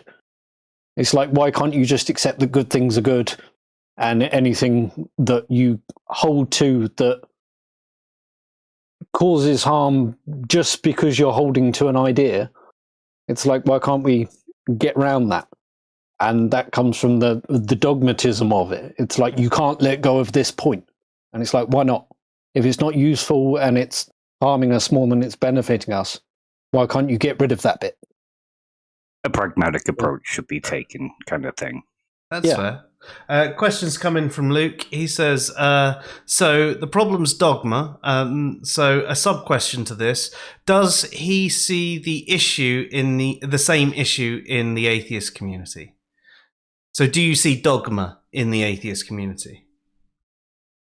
With some, not with all. So, and I couldn't tell you whether it's... I've seen some instances of it where it's atheists attacking atheists. So it comes down to like denominations within a religion. It's like you can have the same basis of why you're an atheist, and you can act the same way because you disregard this thing that we might call God as not existing. But you can still have arguments about over your worldview or the principles of which you act upon. So it's the same problem with everybody. Yeah. Okay. So, I mean, dogma can be an issue within the atheist community as well. So, I mean, I personally feel that there is probably more dogma in religion. I don't know if you do as well. Not following one. I haven't been around enough religious people at any one time to find it out. But because you watch all of these arguments about whether God exists or not, arguments with a theist and a non-theist, but you never see it between two religions, apart from maybe Islam and every other religion, maybe. But yeah, I've never seen a Buddhist have an argument with a Hindu over how more valid their gods are than someone else's. Well, most forms of Buddhism are actually atheistic. There are some sort of theistic versions of Buddhism, but Buddhism's actually more of an atheistic religion. Even though there's some supernatural stuff in there, there's no gods. And in its original form, there weren't the gods. And And Hinduism's a very, very interesting one. It's one of my favorite religions, actually. Now, again, there's different takes on it, but they're a very, very, very accepting religion. To the point where, I mean, it's quite funny, actually. I came to my interest in Hinduism separate to my dad, but my dad actually also loved Hinduism as well, and he actually spent 7 months, big difference, living out in India. And he came back and told me all these stories. But one of the things I liked about the Hindu faith was they were generally very accepting of other faiths, in the sense that they believe there's this one sort of overarching sort of deity, and all the gods underneath are different aspects of the deity, and people would find one particular one that helps them through their life and helps them to be a better person. So they would see Christ as another aspect of, is it Brahman, Dave? The God of all gods. Yeah. So they would see Christ, and you could actually have Christian Hindus. Obviously, Christians wouldn't see them as Christian, but you can actually have Christian Hindus who take a lot of aspects from this. And I think that's one of the things I've always liked about it. There's obviously things I don't like about Hinduism as well, but it's one of those things that I thought, pretty cool religion. I did have another point, but I've forgotten what it was. That's what it's like. Do atheists argue with atheists over the validity of characterizing something as God? Yeah, sort of. Can do. Yeah. Sort of. And are there some atheists who say it's perfectly acceptable to characterize something as God? Even if this God isn't a conscious being that exists, it's just a thing that you can characterize as God. Some do as well, yeah. Yeah. So it's all swings and roundabouts. It's everybody's different perspective, which is... Yeah, I mean, I think there are a lot of arguments that do sort of happen within the atheist community, and they tend to be... I would say that there are some dogmatic atheists, and I think some of the dogmatic atheists actually think of Dave and I as dogmatic, but we wouldn't see ourselves being dogmatic. So there's even a perception issue there over what dogma is. You know, we would argue against someone with a very fixed opinion that, you know, and only one definition of atheism. We'll say, actually, there's multiple definitions of atheism, but we prefer this one, but we're happy to let you use whichever one you want because it's your identity. And they spin it round and they say that we're being prescriptive and dogmatic, and we go, isn't it you that's saying there's only one definition in that regard? So, yeah, I mean, you can suffer some form of dogma within the atheist community, but I think within a religion, it's a bit more enforced. There's a lot more pen to paper with atheism, especially online. Yes, there's memes, there's certain videos, and there are a chunk of atheists that go along with the atheist kings, as I like to call them. Not that they're actual kings. The ones who shout loudest. That seems to be a common theme amongst all of the atheists that I've seen. It's like it gets to the point where the one who's most respected as having the most valid point of view is just the one who presents most charismatically.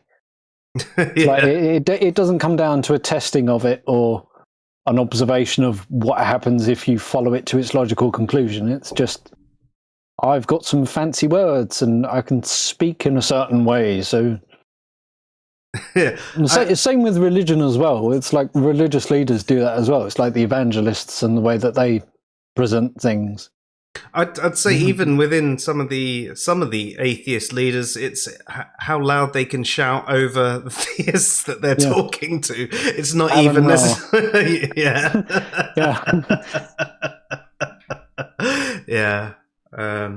Number of bad takes there.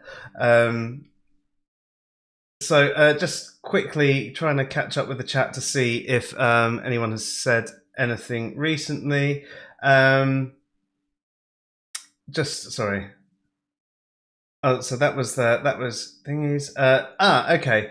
So Paul says community is the best bit. So from this, I'm going to take a question. So you, as a secular theist, are probably going to suffer similar issues that we atheists do, in the sense that it's not that there's no community, it's just the fact that there is limited community. A religion provides a community of generally like-minded people who help each other out, have particular values and virtues that they're supposed to have in accord with each other. They have certain things that they think about death and ways to deal with addiction and so on and so forth. But there isn't so much organization in the same regard around atheism. And I imagine the same sort of thing is in secular theism. I mean, is there any sort of community that you are in? Nope. Not that I know of.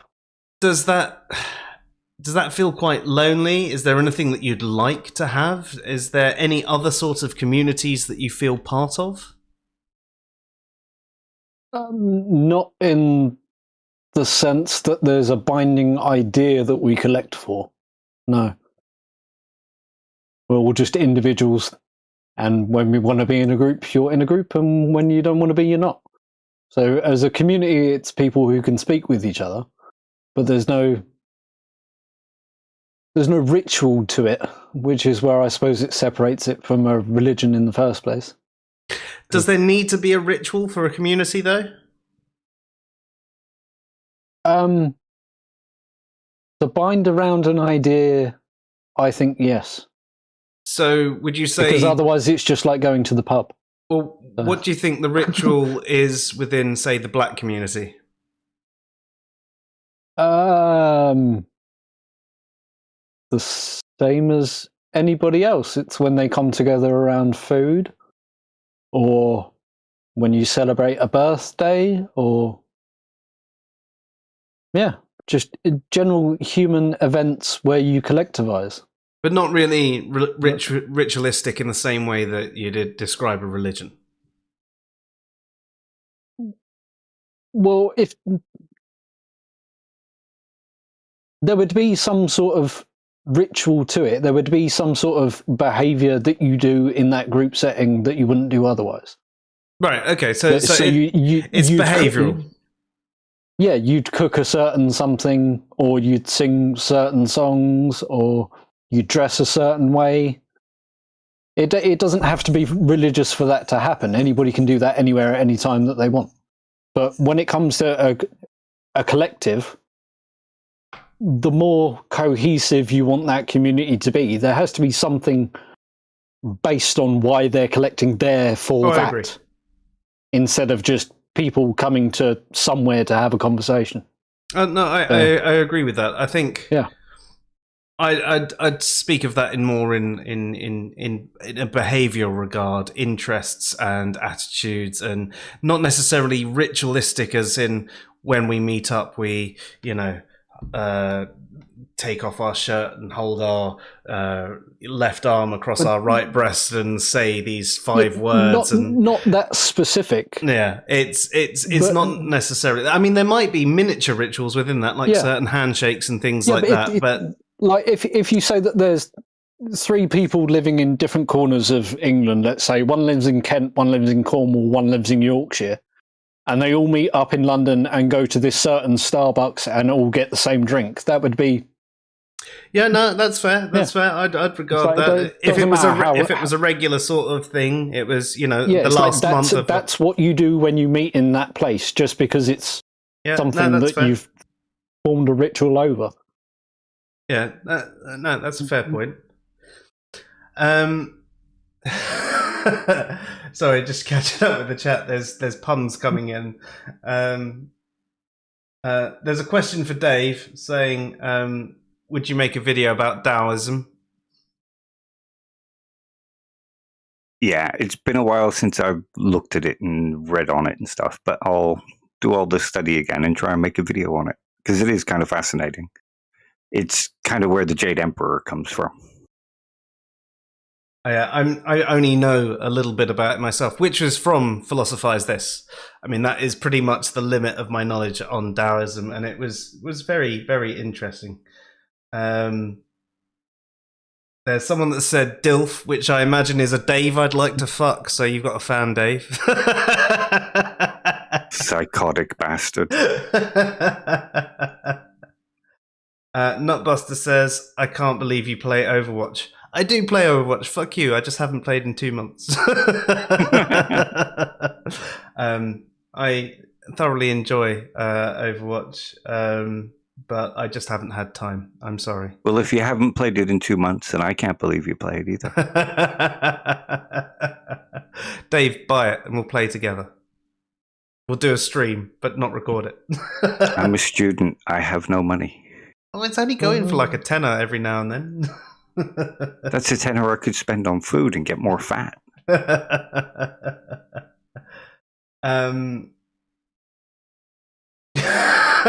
Okay. Maximus says Christianity has Superman, Islam has Batman, and Hindus have the Avengers. Yeah.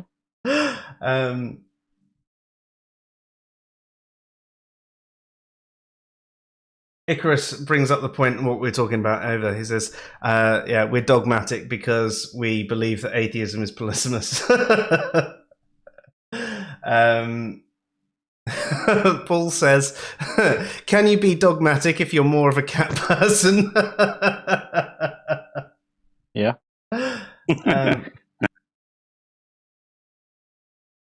Kimmo has a good question, though. What does the term worship mean in secular theism?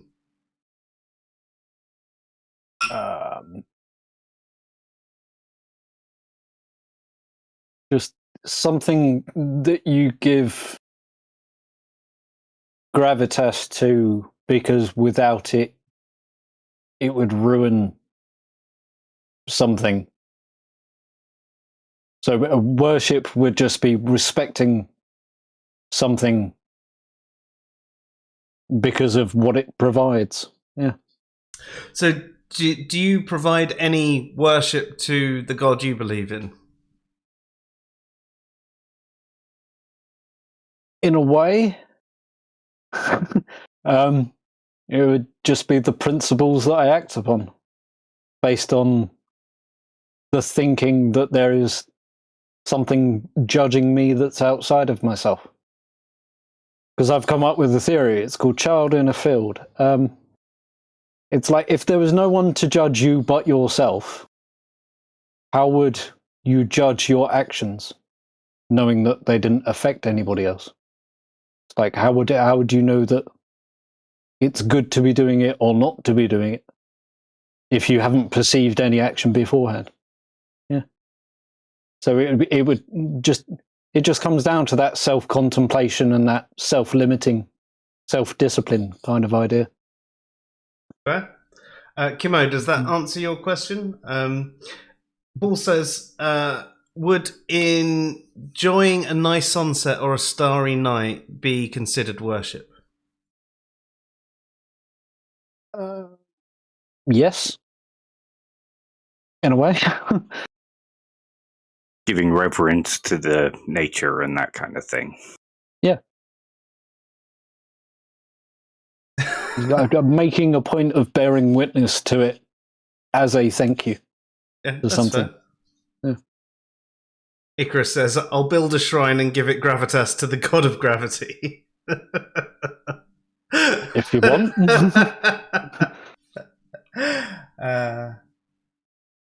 Would it be some kind of perpetual motion machine?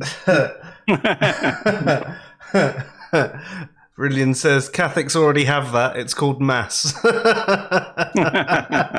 Yeah. Well played.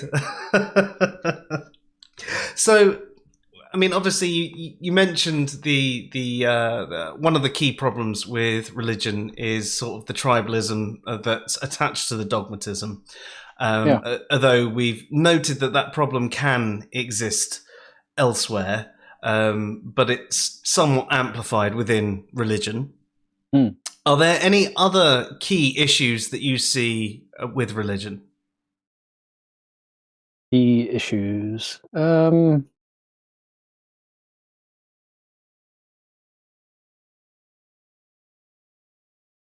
Just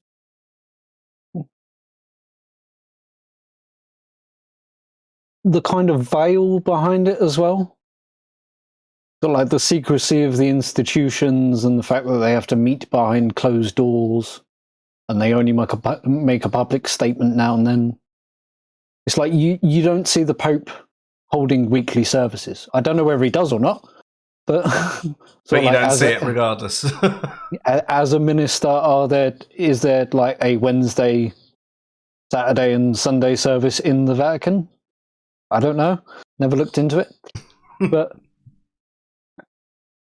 yeah, it would be that the people who are ordained into the top positions are somehow said to have all of the knowledge or be all of the worth of a religion or something, when a religion's worth comes from how productive is it when you act it out.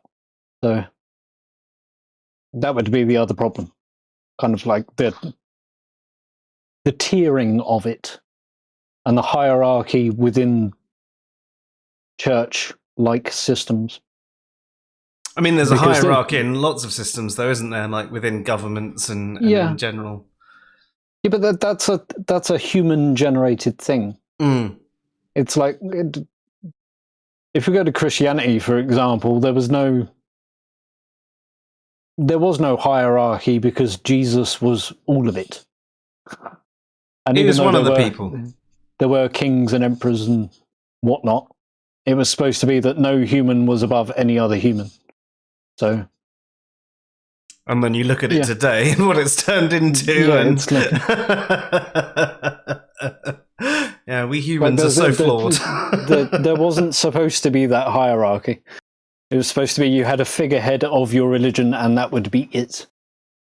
Yeah, that's fair. But that's a good point, actually.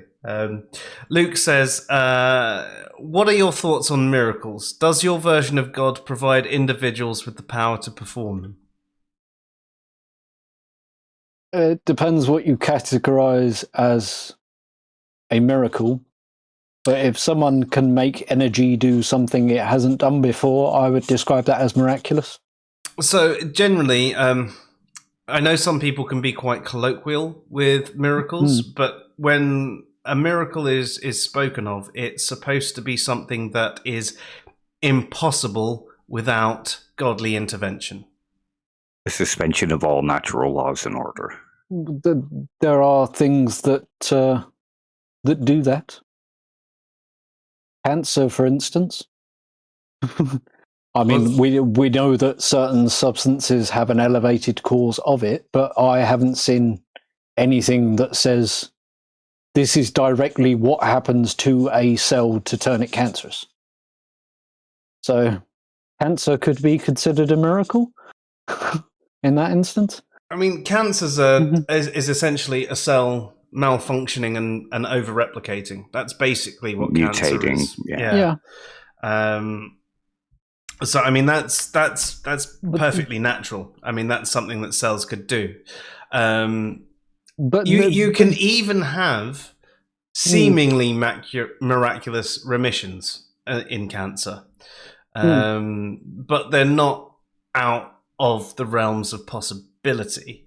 Something that would be more miraculous would be, say, if I had, no arms, and all of a sudden I went, oh, there they are, look, they're back. Yeah. That would be something that would be impossible, unless I'd been fused with some form of lizard DNA, and lizards have the ability to regrow limbs, But in general, technically, it's not scientifically impossible to regrow a whole limb.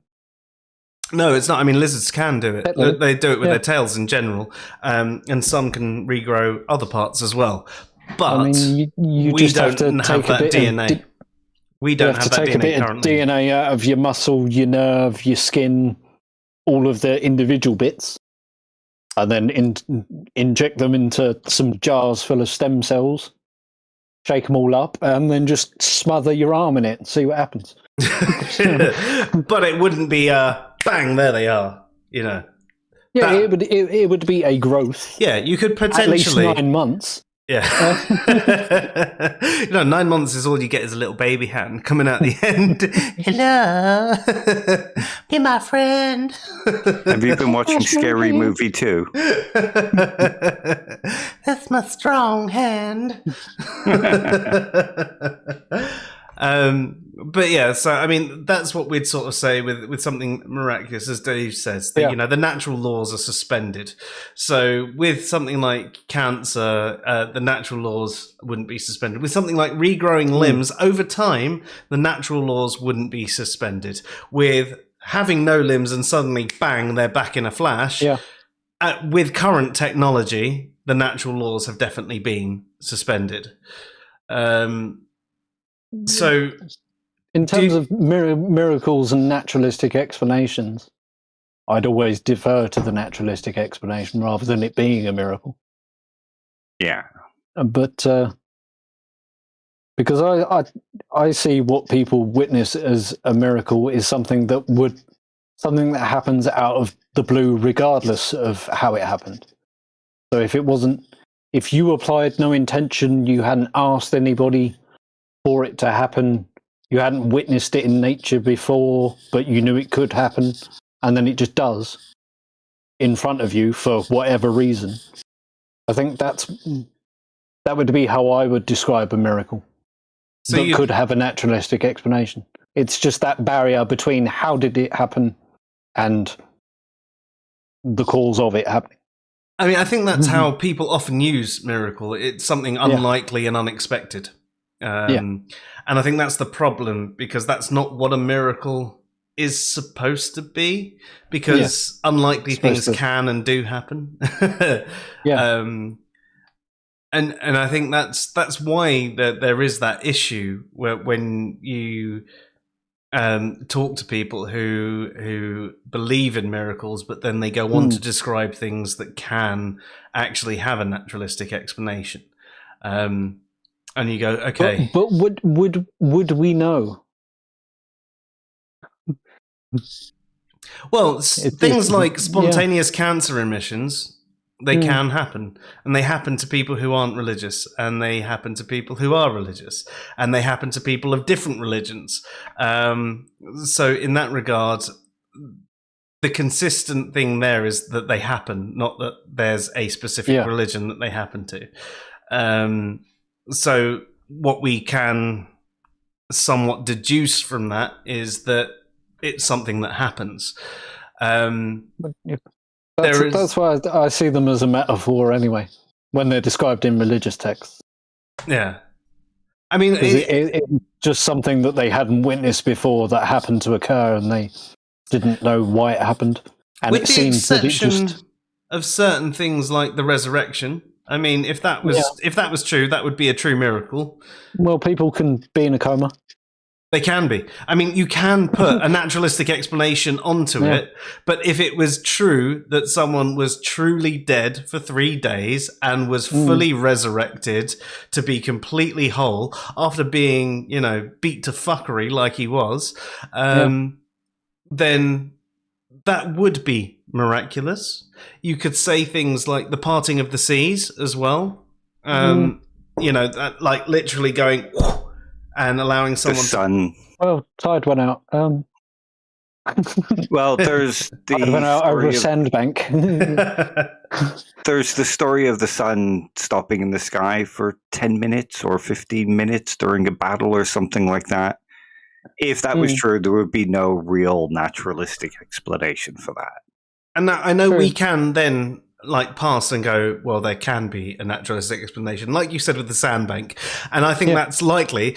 The tide went out there, and there was a sandbank and they just happened to cross and they went, oh, it's a miracle. And when actually it was something that happens, every time the tide goes out. And I think that that's the case. But if you take the story as it's meant to be, and the tides were parted, that would be miraculous, because it's something that would be impossible without divine intervention. Yeah, but so do you think this can happen? Anyway, do you think that this can happen? Do you think there can be divine intervention that causes impossible things to happen? Only on a personal basis, not actually physical events. Like a view of the world rather than the world itself.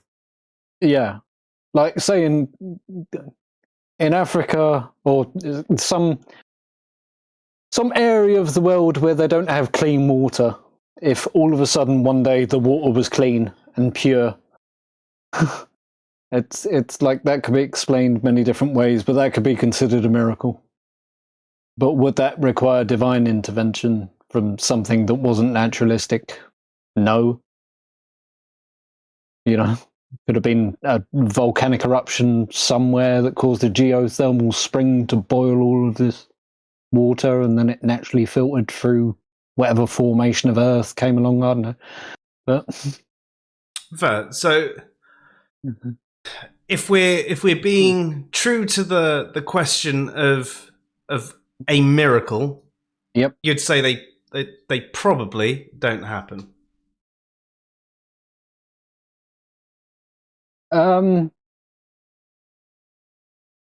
Probably not, but I can see why some things would be characterized as being that. Oh yeah, me too. I can see why things would be characterized as that. Yeah. But like quantum mechanics. Let's not go down that rabbit hole. Yeah. But is that a miracle? It's the God question.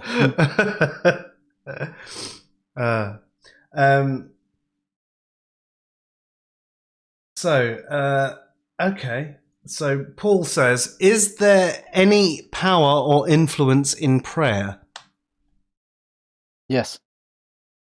Okay. What is that? Meditation, prayer, self-contemplation, writing a poem or a story. I think it's all the same thing. So would you say it's an inward thing rather than an outward thing? It's definitely an inward thing. Okay. It's you expressing to yourself the possibility of belief through your own knowledge. So I'd have to agree with you there. I think there is that sort of power in prayer, even though I don't think it has any external use to pray to any deity. I will say that it has a meditative, a self-contemplative, reflective purpose. Yeah. So I'd agree with your answer. I can see how that would subconsciously affect someone else as well, because there is something about, you can tell when people think to themselves a lot, and if there is that kind of subconscious connection where you pick up on that, and for whatever reason it has a positive effect on the person who notices it, then that would be the power of prayer, so to speak. And all it is a subconscious recognition that someone's been in contemplation with themselves. So.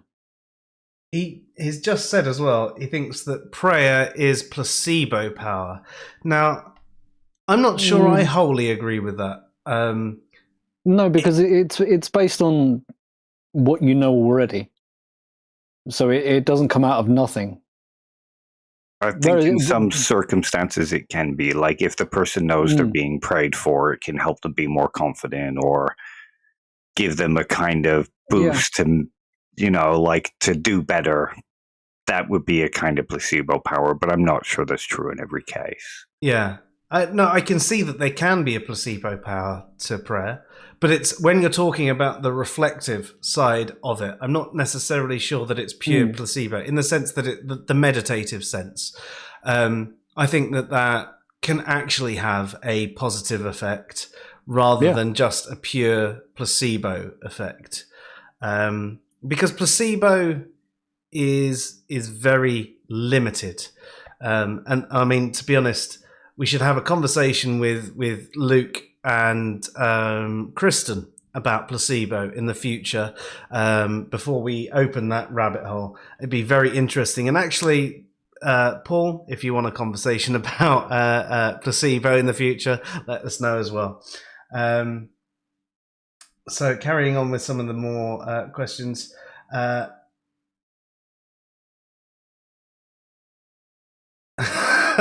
Water to wine is every Friday night for my partner. All right, Luke.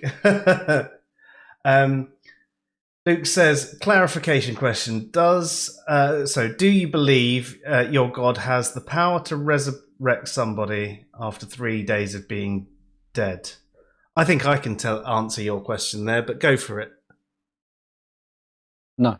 Yeah, I was right. That's what I was thinking too, yeah. I mean, it's scientifically possible, but as a likelihood of happening, no. I don't think that if you leave a dead body somewhere for 3 days, that anything can resurrect it.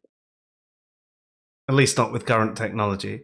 So, no, Luke, it's again, so to go on that point, actual miracles, as miracles ought to be understood, are not going to happen, or at least are incredibly unlikely. Just an effect of language rather than an actual phenomenon. I can agree with you on that. Icarus.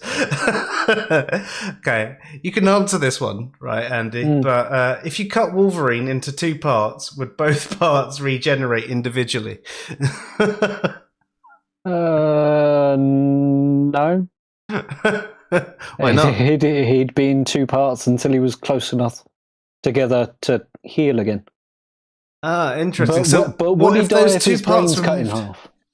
No, actually, with a lot of the regenerative, I mean, I think it should be. I think if the brain is destroyed, I think it should be dead. And actually, I think with Wolverine, if his brain dies, then he's dead. Although if his brain is only partially damaged, he can't. But if you look at Deadpool, the way his regenerative powers work, he can be a cell and regrow completely. As long as there's 1 cell left, Deadpool can come back. But it only ever comes back from 1. So what if there's 2 cells and they're at equal points around the Earth? Yeah. Would one and they're equal cells? They're absolutely equal in every way. Would we end up with 2 Deadpools? I thought there already has been 2 films. Not for me to decide. It's yeah, it's up to Sony and Marvel. the storyline they can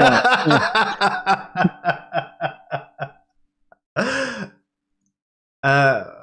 Was the Big Bang a miracle? If we had robust scientific understanding of its function, would it still be a miracle? Well, I don't think the Big Bang happened, so interesting. So I think it was a slow blob. No, but actually, that's what the Big Bang sort of was. The Big Bang is a bit of a misnomer. It's more expansion. The Big Bang was a media sensationalized headline. There wasn't actually a bang. I think it works the other way around. Because if space is ever expanding and there's technically nothing for it to expand into while being infinitely expansive, then all of what can be must already exist outside of our visible sphere, and it's just sitting there as energy. Can energy be so far apart from each other that it can't collect? And that's what space is? It's just suspended energy too far away to form matter. And so, in what you're saying is because we're expanding into that space, it isn't actually space, it's energy, and as we absorb the energy, we're slowly growing? Yep. Yeah, maybe. The universe as we know it, we just haven't seen what's out there because it hasn't collected as matter yet. So we can only see what has. Yeah, I mean, that's a difficult one. There's the other theory. Everything's made of light and sound. And that whatever began the universe was just a vibration. Well, actually, I mean, if you go back to the original thoughts on the Big Bang, it's sort of like what you were saying at the beginning, which is why I agreed with you, which was there was dense photon energy in at the beginning of the universe. So that's sort of like pure light.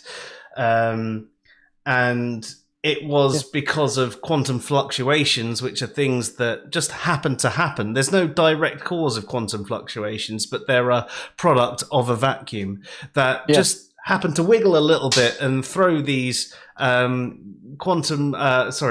these particles of matter and antimatter that were created by the pure energy, just slightly out of flux, and it caused a chain reaction, and eventually we ended up with more matter than we did antimatter, and so on and so forth. Everything led from one thing to another, which is why we are here today having this conversation. I suppose you could call that the dust of earth and the breath of God, if you were a Christian and wanted to think of it that way. You could, but with the fact that there is just a way of categorizing it, a natural explanation to it, would you regard that as a miracle?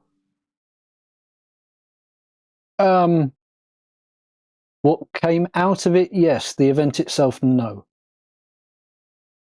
Okay, so because the product of the Big Bang was miraculous, but the Big Bang itself was not. Always destined to happen.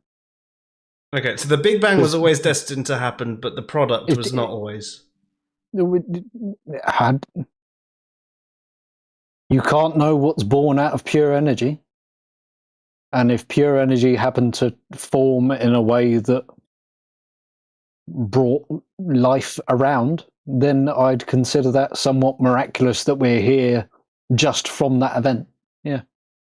That's fair. Would you say that in a more colloquial, miraculous way, or like a true miracle? The only true miracle is that existence exists. Fair.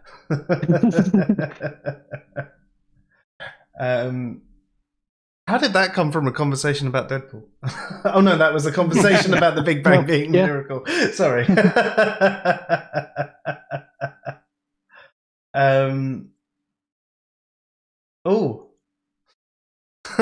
Kimmo says, if a conjoined twin kills its sibling, is it murder or a suicide?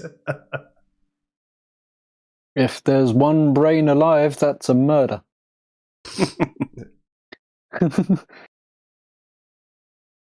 If both halves of Wolverine healed and the two Wolverines got kinky, would it be gay?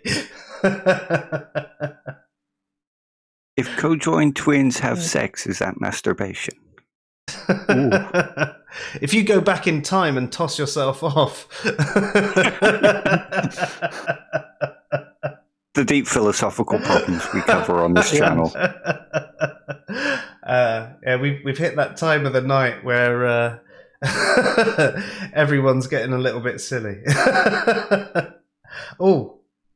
If you deep freeze a dead body for 3 days, can it be resurrected afterwards?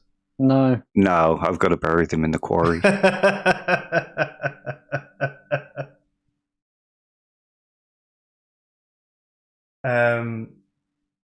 Hey, Normalizing Atheism, just nice to see you here as well. So, just tracking down the recent things. Luke, thank you for popping by. Nice to see you. What was the significance of the diagram 4 quadrants given in the thumbnail for this stream? Okay. What, it wasn't you.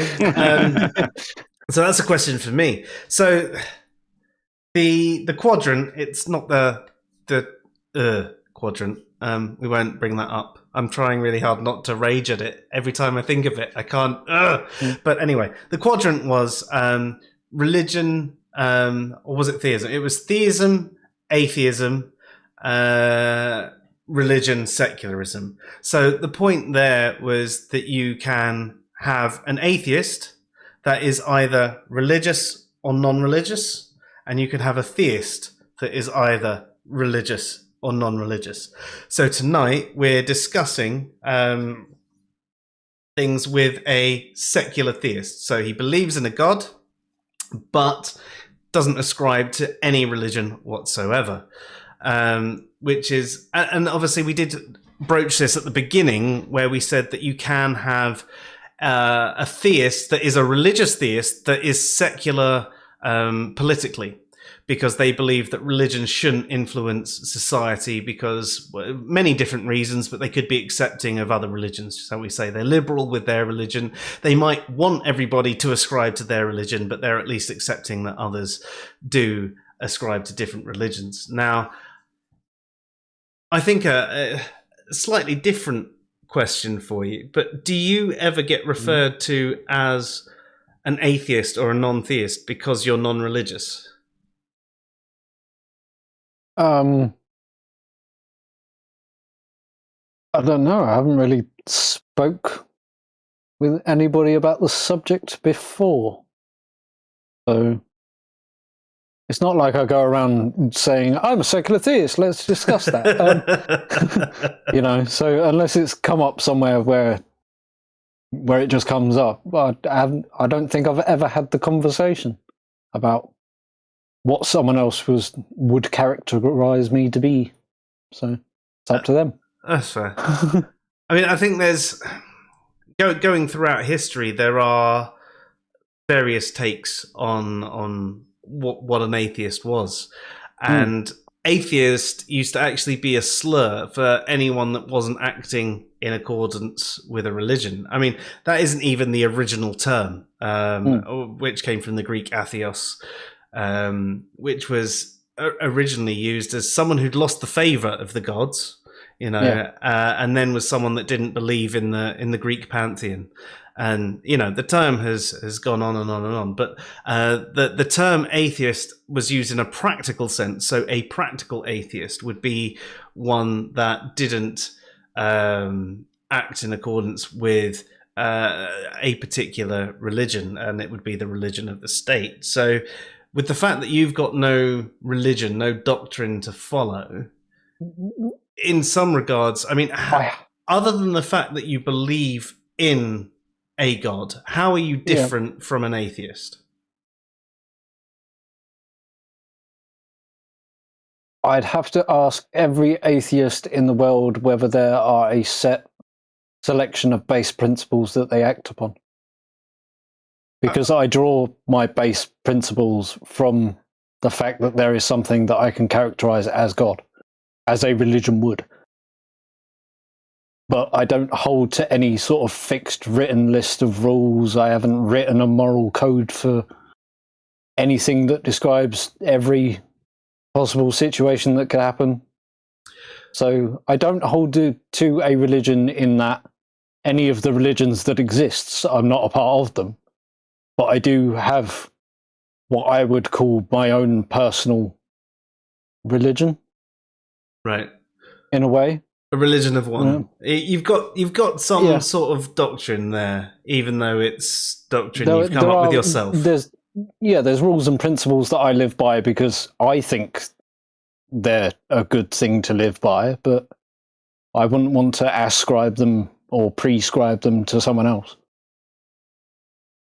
That's fair. So it could be for mass consumption, but I'd prefer to keep it to myself in case there's some kind of iffiness between someone and me. You know, what does it matter what my beliefs are? Go on living. So, a question from Normalizing Atheism is how does a deity speak to you or identify itself as a deity? How would one be able to differentiate between, any other deity claims?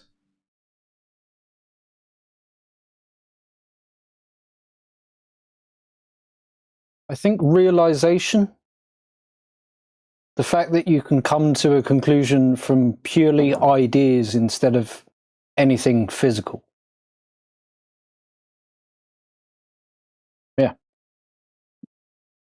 So it's more rationalistic. rationalist approach to discovering what is God, rather than God having any kind of conversation with you or identifying itself. Yeah, you reach the conclusion and you ascribe it as a value of God, rather than God actually being able to tell you what the value should be, or what the knowledge should be, or just the fact that you can have a revelation. That's how you communicate with whatever you may characterize as God. You have that thought and you come to that revelation. So there's no direct voice in that regard. It's not. It's be good to the kids. it's more of a force working on you from the affirmation of ideas. So if it was possible for you to have all the knowledge of all events, of everything that has happened and will happen, what would you do with it? And if you have a contemplation of exactly what that might be, and you come to a revelation because of it, that's you talking to God. That's why prayer and meditation I call the same thing. That's fair. Yeah. So in that regard, it's not actually a direct conversation. It's more imagery, would you say? Like, it's deep contemplation that presents itself in the mind rather than an instruction. I would call a conversation with God being just the evaluation of ideas to the point where you have a revelation. Fair? Does that answer your question, normalizing atheism? Hopefully it does. Okay. Are there any, at this point, any other issues with religion that you see?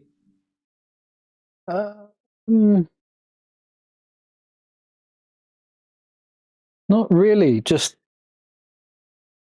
how they can get cocky about themselves and the hidden hierarchy behind it. So that's fair. You mentioned before we came on stream that you actually had some questions for atheists yourself. Slightly. Even though we may have already gone over them. Okay.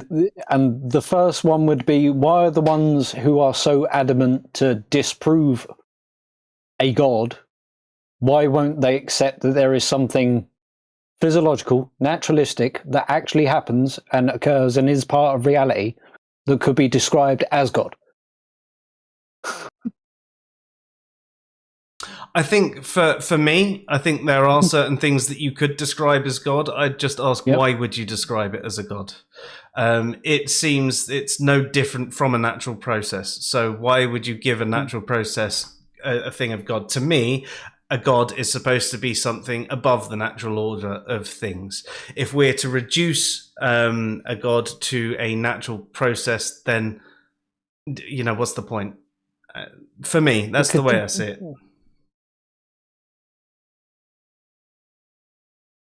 And then we go back to my child in a field thing. It's like if you only judge yourself, then you can do anything you want and it doesn't matter how you judge yourself.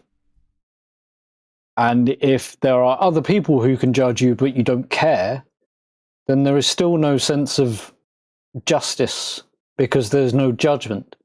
So it's just all about this thing outside of ourselves that we all are accountable to. And that would be the justice system that would be law. And if there are laws of nature that are there because they're supposed to be there to keep nature in order, and no one decided on what they were and they just came out of nature as it happened, then in the same way that I think that we find the laws of logic and the laws of physics and we've discovered these things, I think the same can be said about morality. I don't think there necessarily has to be any conscious entity that gives us these laws. I think it's just the way things are. So from my perspective, I don't think that we have to give this outside influence any additional status to the rest of us. I think it can be explained through at least somewhat naturalistic terms. That's not saying that I'm definitely right. You know, I am very open to changing my opinion on things and do change it quite often. But I don't think I would necessarily ascribe this thing to a god. Now, Dave, do you have a different answer to me on this? No, not really. It's sort of like pantheism, where they describe the universe as divine and there's like God within it. I'm not really sure that I would consider it a god or see any need to call it a god. I can understand why people would want to, but it's not really something I would describe as God.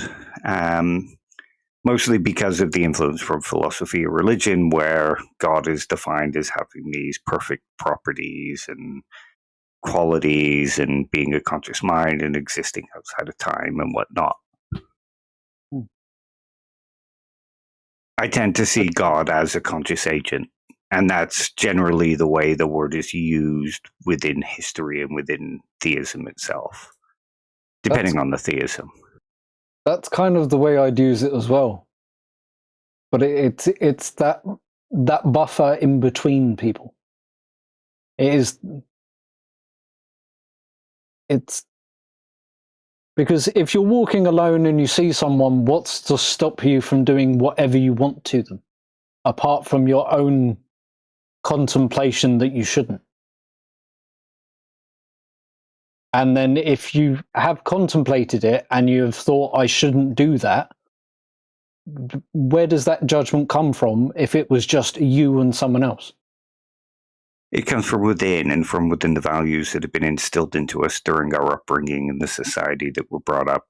But if you're not everybody actually does have those kind of values, though. We can go back to like the serial killer or the rapist. Yeah. They've been brought up in that society, and in that moment where they're alone with that other person, they might not use that value. So it really depends on your own reflections of how you think you should behave. And there is no one to judge it besides you and society. Formal and informal behavior. Where did that come from? Why do we hold people in more regard than any other person? And then why are we more polite, or we don't use profanity, or we don't shout in their company, or social conditioning? But if you hadn't been socially conditioned, how did the first set of etiquette come about, so to speak? Probably intra-tribal survival. And the hierarchies that come from intra-tribal survival and that kind of thing. Because I had this conversation with someone when two separate tribes met for the first time and they decided to be cooperative instead of trying to wipe each other out. Was it because there was something that benefited them both that took a group effort to do it? Or was it because one was suffering and one had the cure for their suffering, and so they helped the other tribe? Probably a bit of both. Depends on the situation itself. Yeah. Generally, a lot of that happened because of survival, ease of survival, protection, possibly like this person had food that they didn't have, and the other tribe had food that they didn't have. William Durkheim discusses this kind of stuff. It all really depends on what was happening. And if we look into, say, something like Chinese history, you can see a lot of the time that these tribes didn't cooperate. They just attacked each other and they tried to overcome each other so that they could get those goods or have the power. I think the human species is very complicated, especially when it comes to the psychology of the human species. So there may be people that are more likely to cooperate, more people that are likely to want to rule. Yeah, it's just all of the firsts that raise the question. It's like, if it is the first, there's no past experience of it. It's a new situation you've never come across. There's things within that situation that you've never known of before. Like, how do you come to that first decision about anything? Contemplation. And there's always past experiences of everything that has transferable knowledge. So you might not have experienced somebody hitting a car, being hit by a car, but you have experienced them having something else. So you can then transfer that knowledge from that event A to event B and know that some harm might come. I guess that's why the first thing that any animal does with anything is pick it up and put it back down again. Sorry? The first thing that any animal species does with any object is pick it up and put it back down again. Or sniff it. Or pee on it if you're a dog. It's like claim it or find out how to use it. Yeah. And we see that happening with certain species of primates in the jungle where they use tools. Crows use tools. Yeah. So they can kind of work this out, and other crows can learn from that behavior because we're a species that can learn from watching other experiences as well. But how did the first crow learn? From seeing another species do it, or just from thinking, what if I pick up that branch and I do this with it? Well, then it's infinite regression. Only to the point of where the species begins to exist. Yeah, when did the second ever species gain its knowledge from the first ever species if it didn't have eyes to witness, ears to hear? If it was all just gives them the ability to have that experience and to learn. How can it learn with no brain? How is there? So there's a brain in everything. Not in everything. Anything that has the ability to learn. Yeah, and something to think about as well. Where did the first thing that could learn come from? Yeah. Well, most things were. That's what we're saying. Originally, the first things were acting purely on an autonomic scale. You know, it was all just pure reactionary, and the things that survived happened to be the ones that survived. That's just it. Their reactions were just better. It just happened over time. It goes back to the male and female question. When did random chance things happening that just happened to leave a subset that survived? How did they use that as knowledge? Did they continue just being over millions of years? Yeah. It's just one of those things that happened over millions of years. There's just that tipping point. But if you think about what Dave was saying, though, with the knowledge, right? There are kids today who are like 2-3 years old that can use a tablet PC like that. They can just load up any game or movie or anything like that. Whereas you go back 20 years and you give that same kid a tablet PC, they'd be like, right? Well, they have learned from the influence. They've seen their parents do it. They're already a stage in their development ahead, right? I mean, don't get me wrong. They might get stuck in the tablet PC world and never do anything. It's not trying to get onto a conversation about the negative effects of, you know, the iPad nanny. But the fact of the matter is they have learned from things. They don't necessarily need to learn, you know, how to use a VCR because it will never be relevant to their lives. They now know how to jump onto Netflix and play Peppa Pig without a question. And, you know, 20, 30 years down the line, that technology is going to be massively on from there. And those kids are going to be able to pick it up like that. Now, you go that way back through our evolution. That's what happens, right? Every species has learned from its parents, which has learned from its parents, which has learned from its parents, which has learned from its parents, which at at one point was a slightly different species, which learnt from its parents, which learnt, and so on and so forth. And this goes back to the question of if DNA is just a protein structure of acids that had no past experience and just is a structure,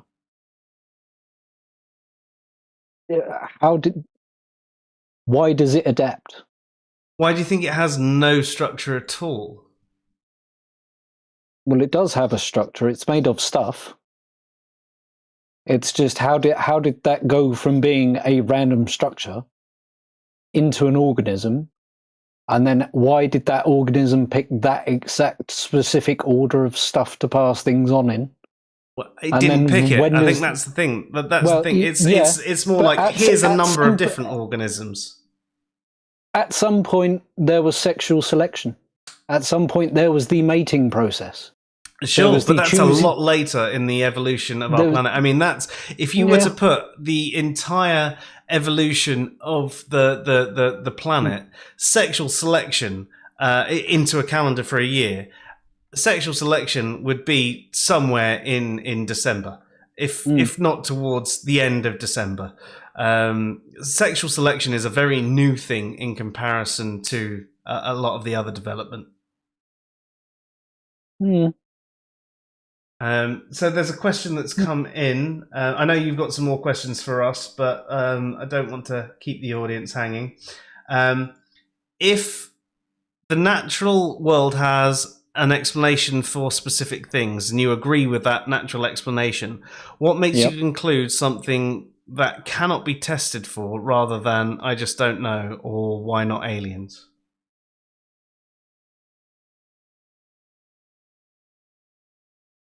Can you repeat that?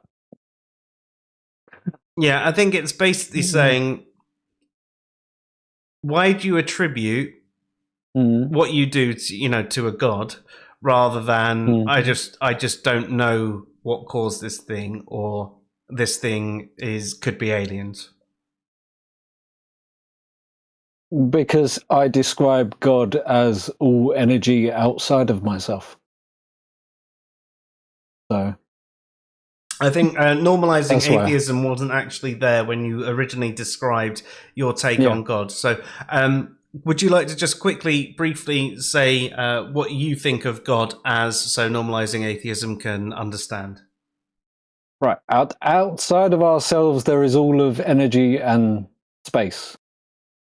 And somewhere along the line, that brought about matter, and then matter eventually evolved into life. And so I call God all of energy and space. And it's not a conscious being that has any control over anything or can talk to us. It's just a way of describing basically anything that can act on us without a physical form of effect that just is. So.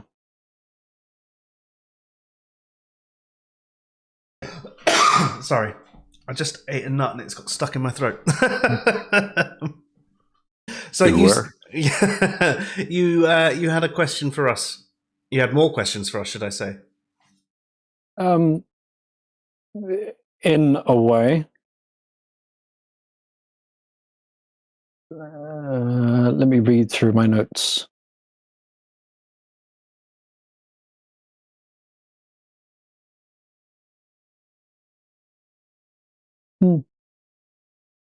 If there is a collective force outside of everybody that acts upon everybody at all times without you knowing it's there, but you know it has an effect, how would you describe that in a word?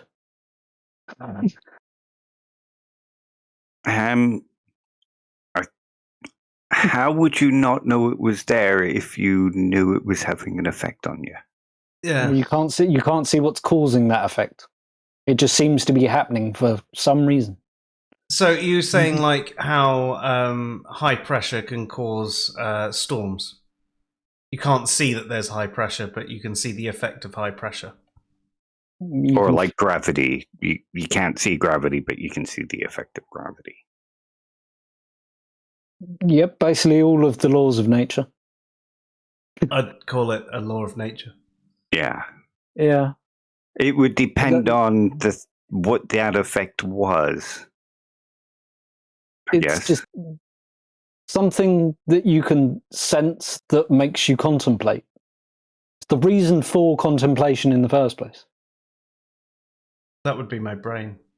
Yeah, that's how I would see it. Yeah, but that's the structure that can do that. Mm-hmm. But you don't instruct it to do that. It's just intrinsic and implicit and built in. There is something that acts upon you that makes you want to contemplate. I would still say that's my psychology, because there are a lot of people that don't want to contemplate. There are a lot of people that don't want to meditate. Yeah. I would say it's our own sense of self that causes us to do those things. And if determinism is true, it's simply just the laws of nature making us do those things. But does any other species meditate? Have you not seen Japanese monkeys at a steam bath? Well, they're just enjoying the warmth of the bath. I would expect. It's yeah. Or they're not. They're getting rid of something that eats on their skin, like fleas or mites or ticks or something. But they're still kind of sat there emptying their minds and just enjoying the moment, which is kind of what meditative practices are. It's like it can even be said washing up can be a meditative practice as long as you're fully experiencing the washing up. All you're doing is focusing on the washing up and freeing your mind of everything else. There are different things that can be said to be a meditative practice. So it could be a meditative practice for said monkeys. Now, I'm not saying it definitely is, but I'm just saying that we could see that as one. And the thing is like I say, it's our own psychology that causes us to do these things, and how we see the world and practices that we might take on. Because again, not everybody does actually do these things. And if there was some outside force that works on us to cause us to meditate, then surely we would expect to see that in people that don't necessarily think about meditation. It just comes to them. Well, surely we all... I know there's aphantasia, or whatever it's called, where you have no visual imagery inside your own head.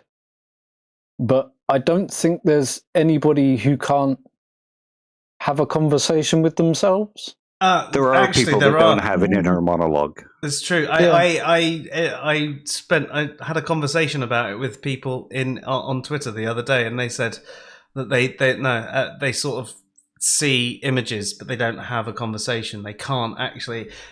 Some of them can force a conversation. Some of them can force a conversation, but there's a small percentage of people that don't actually have this inner monologue going on in their heads, and I can't get my head around it. I can't understand not hearing something in my head.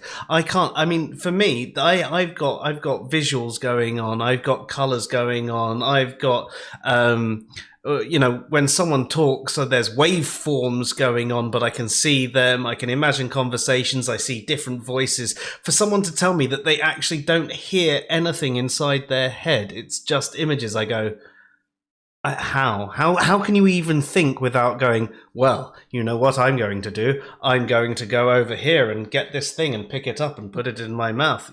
They don't have that. And the way how do you speak? Yeah, well, that's just it. The way they described it. How do you remember how to pronunciate a word if you can't store the sound of that word? Instinct. Yeah, the way they describe it is an instinctual behavior. Does that make them polyglots? So when they're hungry, whereas I go, I'm hungry. What shall I have? What's in the fridge? I don't know what's in the fridge. Let me go look in the fridge. Oh, look, there's some cheese and there's some ham and They go, right, I've made something. So in some respects, I can understand it's a shortcut in the psychology because they're saving energy. They're not thinking about the thing anywhere near as much as I would.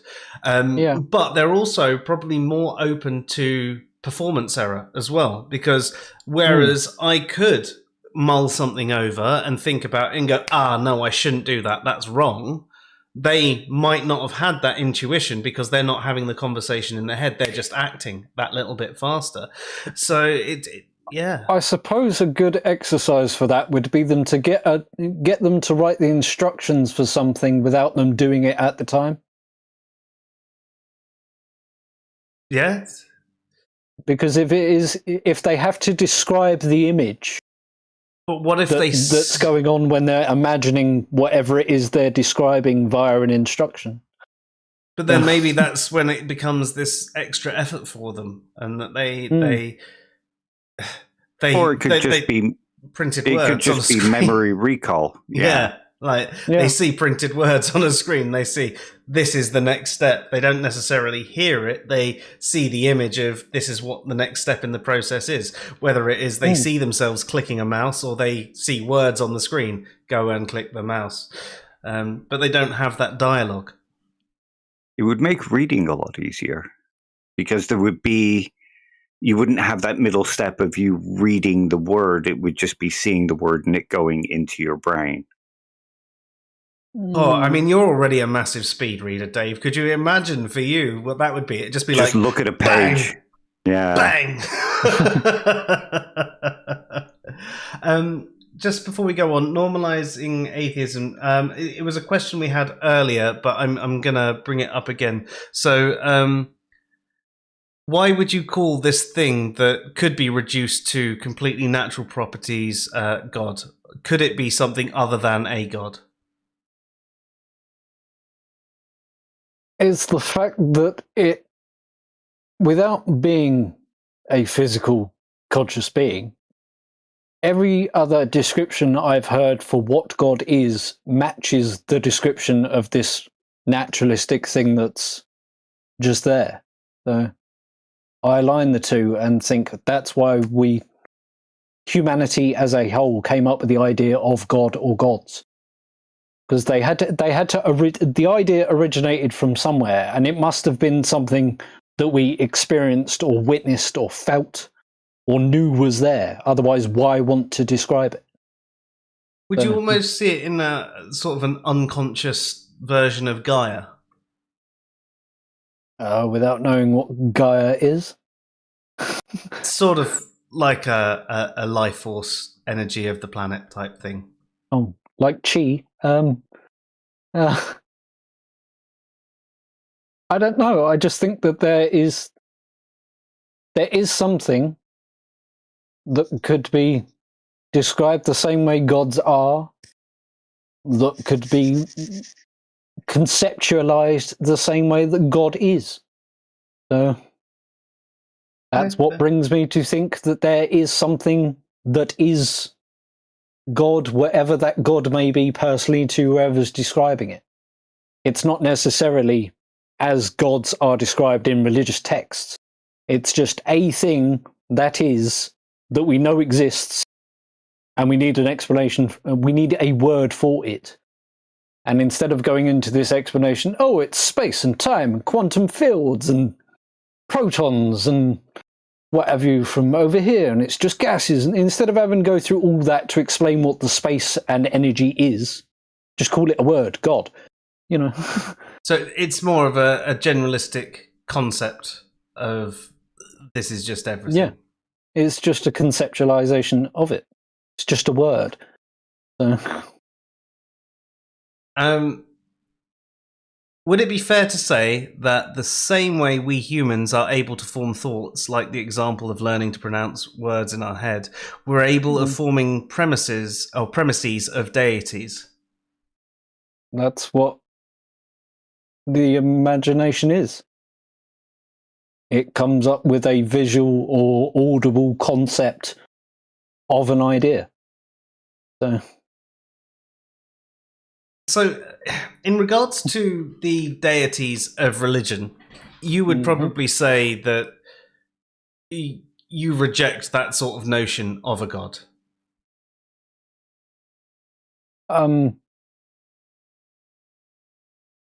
As a being in reality, yes.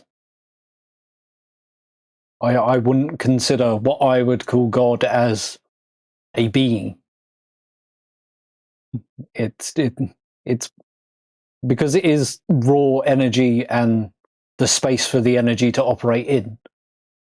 Rather than God being a kind of agent type being, it's just being itself. Yeah. So you would say that it's almost the necessary being for everything to happen. But not a being as in a human being or a being as in a godly being. Just like state of existence. It's an existent thing that made everything else. So yeah. The grounding of all possibility is one way I've heard it being used. Yeah, and that describes God anyway. So if he commanded it all into being, so or controlled everything that was, or managed the spirit world, or whatever you'd call it, you know. Okay. Were there any other questions that you had for us?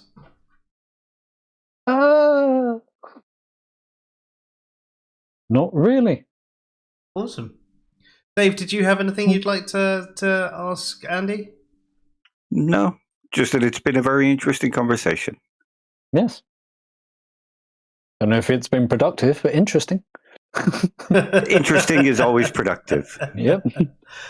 Anything that gives anyone any content to think about, I think, is definitely productive. It's always good to reconsider what you believe, why you believe, and take a look at different things. I think that there is an element where you're using the label God for what I would probably say is perfectly natural. And I don't think you'd necessarily disagree that it's perfectly natural. I think it's just a way of characterizing something that is natural. So in a typically theistic sense of a particular deity, it wouldn't be the same. It wouldn't be like deism, which is another form of secular theism in general. I know you can get religious deism, but in general, deism is there is a conscious entity that, you know, kicked everything off from the start and then just went, all right, catch you guys later, see what happens. Look at these little ants performing their things. I've got better things to do. It's that symbiosis between things, that in-between link that makes one thing want to work with another. And if that isn't a fluctuating field of energy in space, what is it?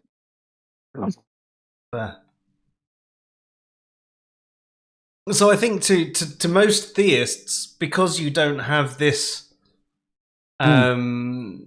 representation of a God in the way that they do, they might regard you in the same way as they might regard us.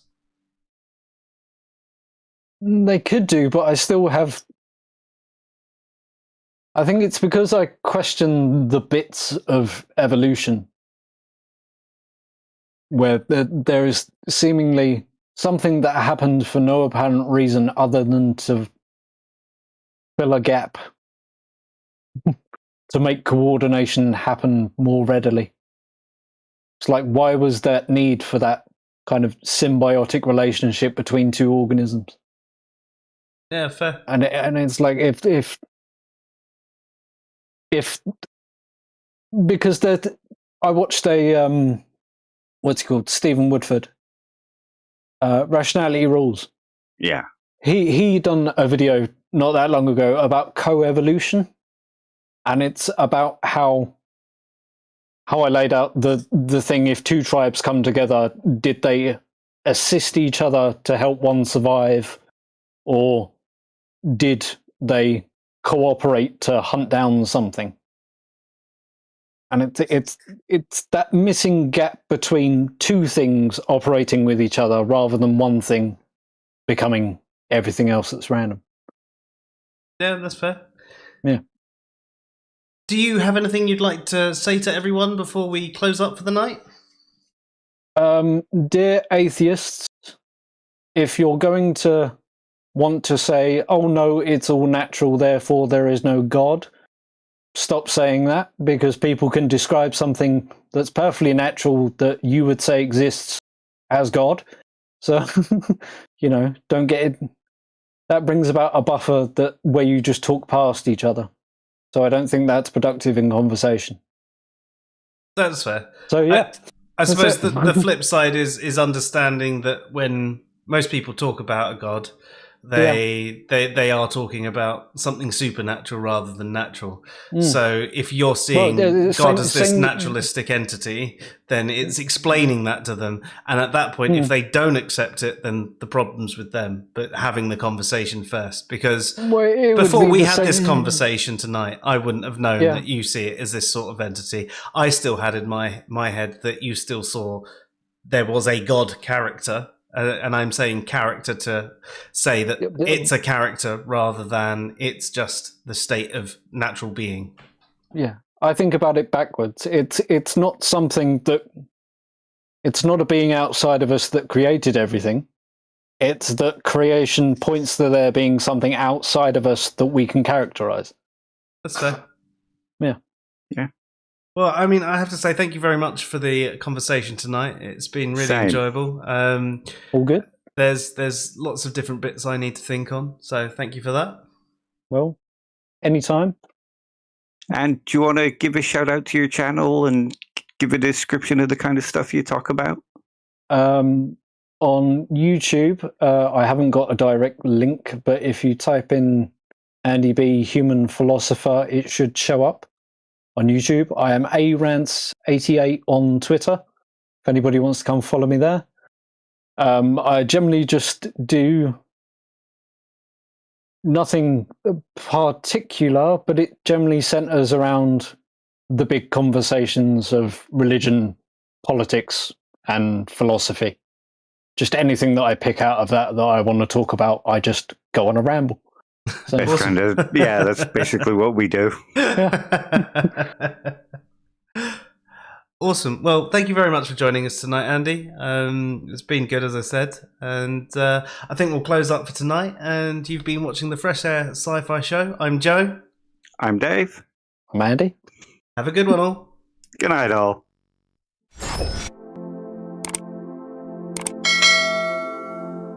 Are we free from YouTube?